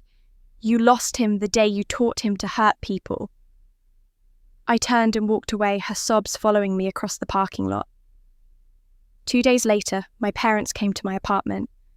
I'd been expecting this. Dad looked older somehow, smaller. Mum couldn't meet my eyes. "We were wrong," Dad said heavily. "We didn't know Sophie had gone that far." "You knew I was being used," I replied, looking straight at him. "You just chose to ignore it because it was easier." He didn't deny it. He just nodded and left. Mum stayed. That evening she knocked on my door again, alone this time. We sat across from each other at my small kitchen table. She looked at her hands, her voice trembling when she finally spoke. "Rachel, I failed you. I always favoured Sophie, but not because I loved her more." She took a shaky breath. "When Sophie was young, I was weak. I let her manipulate me, let her get away with everything because confrontation was hard. I thought if I just gave her enough, she'd turn out okay. Instead, I created a monster. And I sacrificed you, my strong, responsible daughter, in the process. I told myself you didn't need me as much, but strength isn't a reason to be hurt." Tears streamed down both our faces. "I knew Sophie was using you," Mom continued. "I knew about the credit cards. I gave her your social security number because she begged, said it was temporary. I was a coward. I let you carry the burden because it was easier than stopping her." "Mom," I said slowly, "I understand your pain. But that pain didn't give you the right to hurt me for 30 years. Strength isn't an excuse." She nodded, pulled an envelope from her purse. "This is every penny I've saved. 20 years of savings. It's not enough, but..." I pushed it back gently. "I don't want your money. I want you to stop choosing who matters more." She left with hunched shoulders, the envelope still in her hand. A week later, a letter arrived from the bank. "Refund processed, $167,000. I stared at the number. Maybe I could turn this pain into something good. I didn't spend the money right away. For 2 weeks, it sat in my account while I went to work, came home and tried to figure out who I was, now that the fight was over. The apartment felt too quiet. My life felt strangely purposeless without the lawsuit consuming every thought. Then I remembered the plans I'd made during those long months of waiting, the scholarship fund, the idea that had kept me sane when everything else was falling apart. I met with lawyers, accountants, the university administration. Within a month, the Unseen Ones Scholarship Fund became real, a 501c3 nonprofit dedicated to helping adults return to education after sacrificing their dreams for family obligations. I put $150,000 into the endowment, keeping just enough to repair my own life. The applications started arriving immediately, hundreds of them. Each one was a story that echoed pieces of my own parents who'd dropped out to care for sick relatives, adult children who'd put their lives on hold, people who'd been used and forgotten and told they were too old to start over. I read every single one, and I cried more than I'd cried in months. But these were different tears. These were tears of recognition, of connection, of purpose, finally found. The school board noticed. Dr. Chen called me into her office with a formal offer, Director of Adult Education, overseeing the scholarship program and developing support services for returning students. I accepted without hesitation. 3 months after the trial, I sat down to review the first official round of applications for the scholarship committee. 47 applicants, each one vetted, each story verified. Then I saw the names. Eli Hayes, age 16, applying for early admission community college program. I want to study psychology to understand how to help kids who've been taught wrong from right. Mark Hayes, age 42, applying to complete his accounting degree. I spent 12 years trapped. Now I want to build something honest. Margaret Hayes, age 68, applying for family psychology certificate program. I failed my daughters. I want to learn how to help mothers who are failing theirs. My finger hovered over the approve button for each one, but I didn't click it. Instead, I wrote 3 emails, all saying variations of the same thing. I received your application, but I need time. You also need time to prove you've truly changed. Contact me again in 6 months with evidence of what you've done. 6 months for Eli to show me he could be better than what he'd been taught. 6 months for Mark to demonstrate he could rebuild without leaning on anyone else's pain. 6 months for my mother to prove that learning could become action. Forgiveness, I'd learned, wasn't something you gave freely. It was something you earned one day, one choice, one changed behaviour at a time. 6 months. That's how long they had to prove they deserved a second chance. And maybe, just maybe, that's how long I needed to see if I could believe in redemption again. 6 months to the day the email arrived. Subject line. 6 months. Eli. My heart jumped when I saw it. I'd honestly wondered if any of them would follow through. 6 months is a long time, especially for a teenager. Aunt Rachel, this is the 6 months I promised. I have a lot to show you. Please, Eli. We met at the same coffee shop where I'd met Mark almost a year ago. When Eli walked through the door, I barely recognised him. He'd grown taller. His face had lost its childish roundness, and something in his eyes looked older, more aware. He spotted me and walked over, the shoulders squared, carrying a backpack that looked heavy. "Thank you for meeting me," he said, sitting down across from me. His voice had deepened. He pulled out a thick spiral notebook and an envelope, sliding them across the table. "This is a letter Mum wrote before she moved to Oregon, and this is my journal. From the past 2 years." I opened the notebook carefully. Page after page of Eli's handwriting, sometimes messy, sometimes painfully neat, like he'd been trying very hard to get the words right. The first entry was dated 3 weeks after the trial. "Dr. Stevens says I need to write down what I'm feeling. I feel confused. I feel ashamed. I didn't know what I was doing to Aunt Rachel was real hurting. Mom said it was just family fun, but it wasn't fun. It was mean, and I was mean." The entries continued. Therapy sessions, realizations, moments where he'd understood another piece of what he'd done wrong. Apologies written to me that he'd never sent. Plans for how to be better. One entry dated 4 months ago made tears spring to my eyes. "I threw a soda can at Aunt Rachel's car and laughed. I was 10. I thought it was funny because Mum said Aunt Rachel was too sensitive. But she wasn't sensitive. She was hurt. And I hurt her on purpose. I can't take it back, but I can make sure I never treat anyone like that again. That's what I'm going to do." I looked up. Eli was watching me, his hands clasped tight on the table. "I got a job," he said quietly. "At the grocery store near Dad's apartment. I've been working after school for 6 months. I saved $347. He pulled out an envelope of cash. It's not much. It's not even close to what Mum took from you. But it's everything I have, and I wanted you to have it. I pushed the envelope back gently. Eli, I don't need your money. His face fell. Then what do you need? I looked at this boy, almost a man now, who'd been taught terrible things and was trying so hard to unlearn them. I need you to become better than what you were taught. I'm trying, he said, voice breaking. I'm really trying. I have straight A's. I volunteer at the youth centre 15 hours a week. My therapist wrote this. He handed me a letter. I read it. A glowing recommendation about Eli's growth, his empathy, his commitment to changing his patterns. I want to study psychology, Eli said. I want to help kids who are being taught wrong things by their parents, kids like I was. I want to make sure they don't become like I almost became. I felt tears running down my face. Eli, your scholarship application is approved.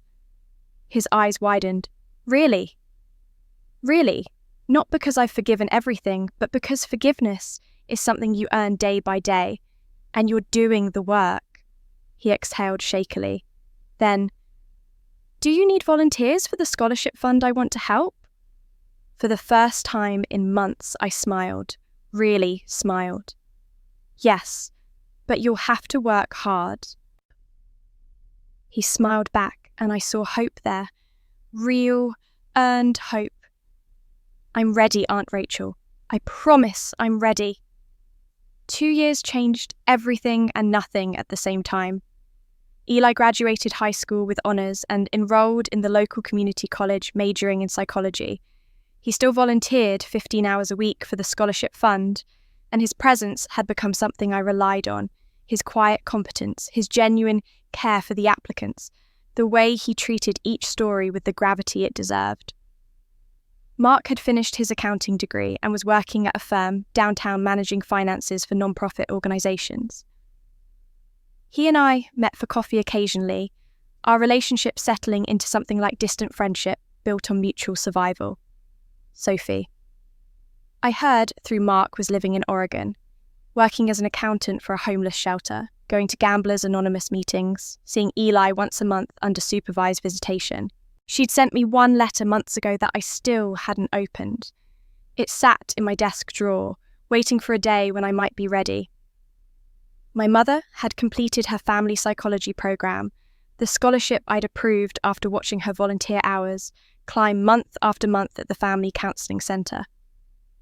I'd written her a letter when I approved it. I don't know if we'll ever be close again.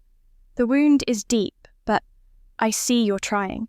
The scholarship is approved, not because I've forgiven everything, but because I believe people can change if they choose to. 3 weeks later, a photo arrived in the mail.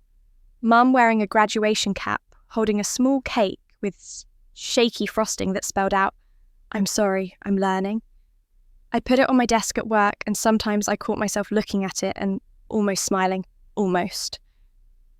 The scholarship ceremony was scheduled for a Saturday evening in May. 47 recipients in our first full year. Eli had been helping me organise for weeks, setting up chairs in the university auditorium, printing programmes, arranging the reception. "You didn't have to do all this, or I told him as we worked late the night before. "I wanted to," he said simply. "These people, they're getting a second chance because you didn't give up. The least I can do is make sure their ceremony is perfect." The next evening, I stood backstage in my best dress, heart pounding, watching the auditorium fill with scholarship recipients and their families. 200 people all here because pain had been transformed into purpose. Dr. Chen stepped up beside me. "Ready?" "I think so." "You've done something extraordinary, Rachel. You should be proud." I was proud. Nervous, but proud. They called my name. I walked onto the stage, blinking against the lights, looking out at the sea of faces. And there, in the very back row, standing rather than sitting, were my father and mother. Dad's face was drawn with age and regret. Mum clutched her purse with both hands. They'd come. My throat tightened. I gripped the podium and began to speak. I looked out at the audience, at all those faces waiting for me to speak, and for a moment my mind went blank. Then I saw Eli in the third row giving me a small, encouraging nod. I took a breath and found my voice. 10 years ago, I began my voice steady despite my racing heart. Someone threw my graduation cake on the floor. The room went completely silent. They told me to eat it off the ground, and the people around me, people who were supposed to love me, they laughed. They said it was just a joke. They said I was being too sensitive. I paused, letting the words settle. I didn't eat that cake. Not because I was strong, but because I was tired. Tired of being invisible. Tired of being the one who always bent. Tired of believing that love means enduring pain. I could see people leaning forward, recognizing pieces of their own stories in mine. So I stopped. I continued, my voice growing stronger. I stopped carrying weight that wasn't mine to carry. I stopped accepting crumbs and calling it care. I stopped believing that silence was virtue, that sacrifice without acknowledgement was noble, that being reliable meant being expendable. Heads nodded throughout the audience. Several people wiped their eyes. And when I stopped, something beautiful happened. I didn't disappear. I became visible to myself first and then to others. I learned that strength isn't about how much you can endure. It's about knowing when to say enough. I looked directly at the scholarship recipients, sitting in the front rows. Today, 47 of you are here because you also refuse to be invisible. Some of you are 19, some are 72. Some of you left abusive homes. Some left minimum wage traps that were slowly crushing your spirits. Some of you gave up decades of your life caring for others, and now you're finally caring for yourselves. My eyes found my mother in the back row. She was crying silently, hands pressed to her mouth. Some of you, I said, my voice gentler now, like my mother standing in the back, are here to learn what you wish you'd known decades ago, to understand the damage that was done and to figure out how to do better. That takes courage too. Mom's shoulders shook with sobs. Dad's arm went around her, his own face wet with tears. This scholarship fund exists because I learned something essential. When someone ruins your celebration, you have a choice. You can stay on that floor accepting the crumbs they've thrown you, believing that's all you deserve. Or you can stand up, dust yourself off, and bake a new cake. I looked around the room, making eye contact with as many people as I could. You bake a new cake. You invite people who actually want to celebrate you, people who see you, value you, honor your existence. You create the life you were told you weren't allowed to have. You become the person you were always meant to be. My voice caught, but I pushed through. And you save a slice of that cake for the person you used to be, the person who survived long enough to get here. Because that person, the one who endured and hoped and kept going, even when it seemed impossible, that person deserves to taste victory too. For 3 seconds, the room was absolutely still. Then someone in the front row stood up clapping. Then another person. Then another. Within moments, the entire auditorium was on its feet, applause crashing over me like a wave. Some people were crying openly. Others were hugging the people next to them. Eli was on his feet, clapping hard, his face bright with pride and hope. Mark stood beside him, nodding at me with tears in his eyes. And in the back row, my father was weeping, one hand on my mother's shoulder, as she sobbed into her hands. I stood there at the podium, overwhelmed, watching 200 people celebrate not just the scholarships, but the idea that we could all rise from our floors, all reclaim our dignity, all refuse to be invisible anymore. The applause went on for what felt like forever. When I finally stepped down from the podium, Dr. Chen approached me with a small wrapped box. "This is from the board. We wanted you to have it." I unwrapped it with shaking hands. Inside was a silver cake server, elegant and simple, with a single word engraved on the handle. "Enough." I held it, feeling its weight, understanding its meaning. This was the tool to cut new cakes. This was the reminder that I had been enough all along. I looked up to thank Dr. Chen, but she was already ushering scholarship recipients to the stage for photos. And standing at the edge of the crowd waiting patiently were my parents. It was time for one more conversation. Maybe the last one. Maybe the first real one. Time would tell. 5 years passed, like seasons, turning each one bringing small healings I didn't know were possible. The scholarship fund grew beyond anything I'd imagined. 312 people, 23 states.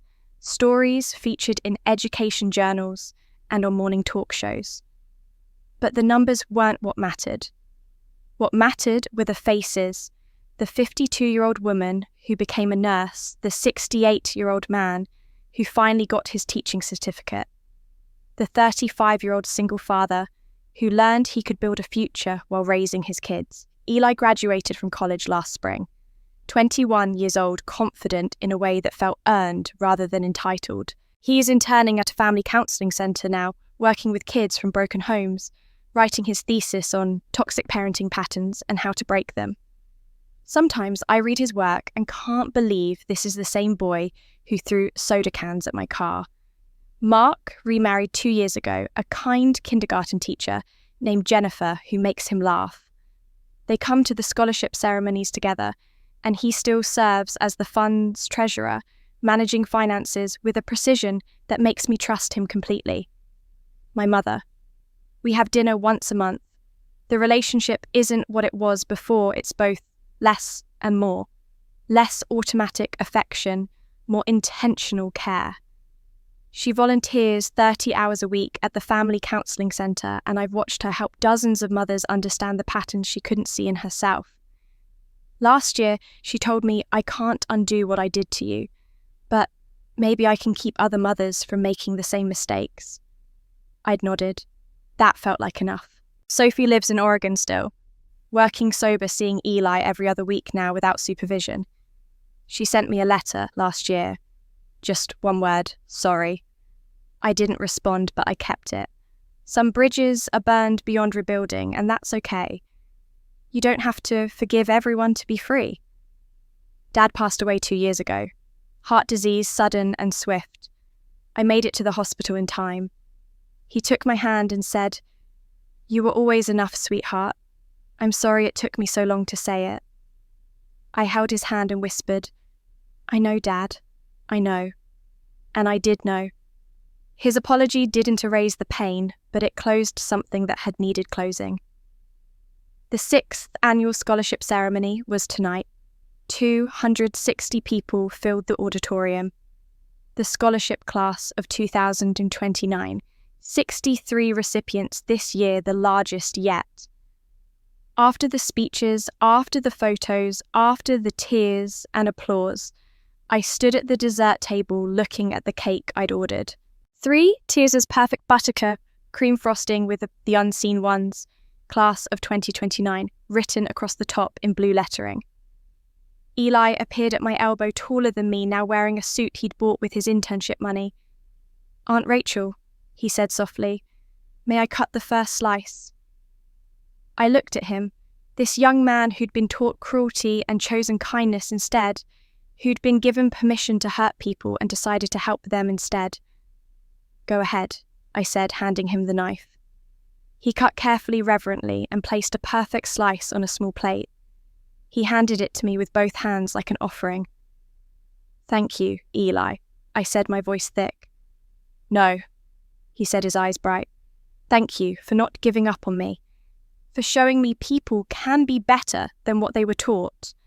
I picked up the fork and cut into the cake. Took a bite. Sweet, light, perfect. Exactly right.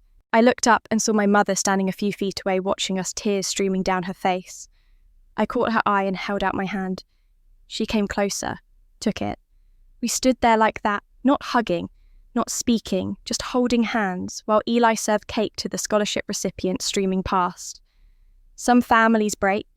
Some families rebuild from the ground up, piece by painful piece. And some families learn for the very first time what family really means. Not obligation, not guilt, not enduring pain because blood ties demand it, but choice, respect, the daily decision to show up with honesty and care. My mother squeezed my hand gently. I squeezed back. Around us, 200 people who'd been invisible were celebrating being seen, and in my hand was a slice of cake, not thrown on the floor, not ruined, not used as a weapon. Just cake, sweet and whole and mine to enjoy. I took another bite, savouring it. Complete. The gentle clink of forks against plates filled the room, a symphony of celebration, of second chances, of people who'd refused to stay on the floor. I smiled. This time I got to have my cake, and it was perfect. I stayed late that night, as I often did after ceremonies. The auditorium was empty now, chairs folded and stacked, the last pieces of cake wrapped in foil in the break room. I sat in my office with the lights dimmed, checking the scholarship website one more time before heading home. 17 new applications had come in during the ceremony alone. People inspired by the speeches, by the stories, shared by the possibility of being seen. I opened the first one, then the second, reading each story with the attention it deserved. Then I clicked on an application submitted at 9:47 p.m, just an hour ago. The name field read, Maria Gonzalez, age 52. The essay began simply, without embellishment or dramatic flair. Just truth, raw and honest. My name is Maria. I'm 52 years old. 20 years ago, I was accepted into a nursing program at the community college. I'd wanted to be a nurse since I was a little girl, but 3 weeks before classes started, my mother was diagnosed with early onset Alzheimer's. She was only 60. The doctors said she needed full-time care. I leaned closer to the screen, my heart already recognizing the shape of this story. I have a brother. He's older than me by 4 years. When I told him about Mum's diagnosis, he said, "You're better at this kind of thing than I am. You're more patient, more nurturing." What he meant was, "You do it so I don't have to now." So I did. I deferred my nursing program for 1 semester, then another, then I just stopped trying. I took care of Mum for 20 years, changed her, fed her, bathed her, watched her forget my name. My brother visited twice a year, stayed for an hour and left. But when Mum died last year, he inherited the house. That's what the will said. The house goes to the oldest child. I got her costume jewellery and a box of old photos. 20 years of my life, and I got a box of photos. My eyes were already stinging with tears. I've been invisible my whole life. The daughter who stayed, the one who sacrificed, the one who was better at it. Now I'm 52, living in a studio apartment, working as a grocery store cashier, and I just found out about your scholarship program. I know I'm old. I know 20 years is a long time to wait, but I still want to be a nurse. I still have that dream, and I don't want to be invisible anymore. I want to be seen. At the bottom of the application, there was a checkbox and a submit button. The checkbox read, "I understand that this scholarship is for people who've been unseen, and I'm ready to be visible." It was checked. I sat back in my chair, tears running freely down my face now. This was why. This was exactly why. I clicked approve and typed a response that would auto-send to her email. "Dear Maria, thank you for sharing your story. You are not invisible. You are not forgotten. You are seen. Your application has been approved for full review. We will contact you within 2 weeks with next steps. But I wanted you to know right now tonight, you are seen. What you sacrificed mattered. What you endured mattered. And your dream still matters. You are exactly who this scholarship was created for. Welcome to the unseen ones. With deep respect and recognition, Rachel Hayes, Director." I hit send and watched the screen change to the confirmation page. Application received. You are seen. Somewhere across town, Maria was probably refreshing her email, waiting for a response, hoping against hope that this wasn't another dead end. And in a moment, she'd see those words, "You are seen." I imagined her face when she read it, the tears, the disbelief, the slow, dawning realization that maybe finally someone understood. I closed my laptop and sat in the quiet office thinking about all the Mariahs out there, all the people who'd been told they were better at it, all the people who'd given up dreams to care for others and received nothing but silence in return, all the people who'd been invisible for so long they'd almost forgotten they existed. This scholarship couldn't give them back the years they'd lost. It couldn't undo the pain or erase the injustice, but it could say, "You mattered. You matter still. Your dreams aren't dead, they've just been waiting." And sometimes that's enough to help someone stand up, dust themselves off, and start again. I gathered my things and turned off the lights. Tomorrow, I'd start the process of helping Maria rebuild her life. Tonight, I'd go home knowing I'd done what I set out to do. I'd taken my pain and transformed it into purpose. I'd refused to stay invisible, and in doing so, I'd helped others be seen. The cake had been thrown on the floor all those years ago, but I'd baked a new one. And now I was sharing slices with everyone who'd ever been told to eat off the ground. One application at a time. One story at a time. One life at a time. If you've ever felt invisible in your own family, if you've sacrificed and received only silence, if you've been told to eat off the floor, this story is for you. You deserve a new cake. You deserve to be seen. And somewhere out there, someone is waiting to help you bake it. Thank you so much for staying with me through Rachel's entire journey. From that devastating moment when her graduation cake hit the floor to the courtroom battle that changed everything to the scholarship fund that transformed her pain into hope for hundreds of others. This story reminds us that sometimes the people who are supposed to love us most can hurt us deepest, but it also shows us that we have the power to choose ourselves, to demand justice, and to rebuild our lives on our own terms. Rachel's story teaches us that strength isn't about how much we can endure. It's about knowing when to say enough. It's about refusing to be invisible. It's about understanding that forgiveness must be earned through changed behaviour, not granted automatically because someone shares your DNA. And most powerfully, it shows us that when someone ruins your celebration, you don't eat off the floor. You bake a new cake. If Rachel's story resonated with you, if you've ever felt invisible in your own family, or if you've ever had to choose between loyalty and self-respect, I want to hear from you.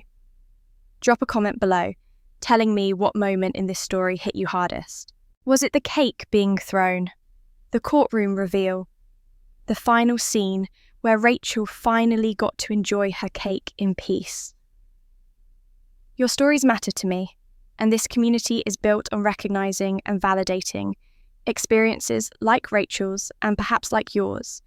Please subscribe to this channel and hit that notification bell so you never miss a story about people who refused to stay broken, who fought for justice, and who transformed their pain into purpose. Share this video with someone who needs to hear that they deserve better, that they're not alone, and that choosing yourself isn't selfish. It's survival.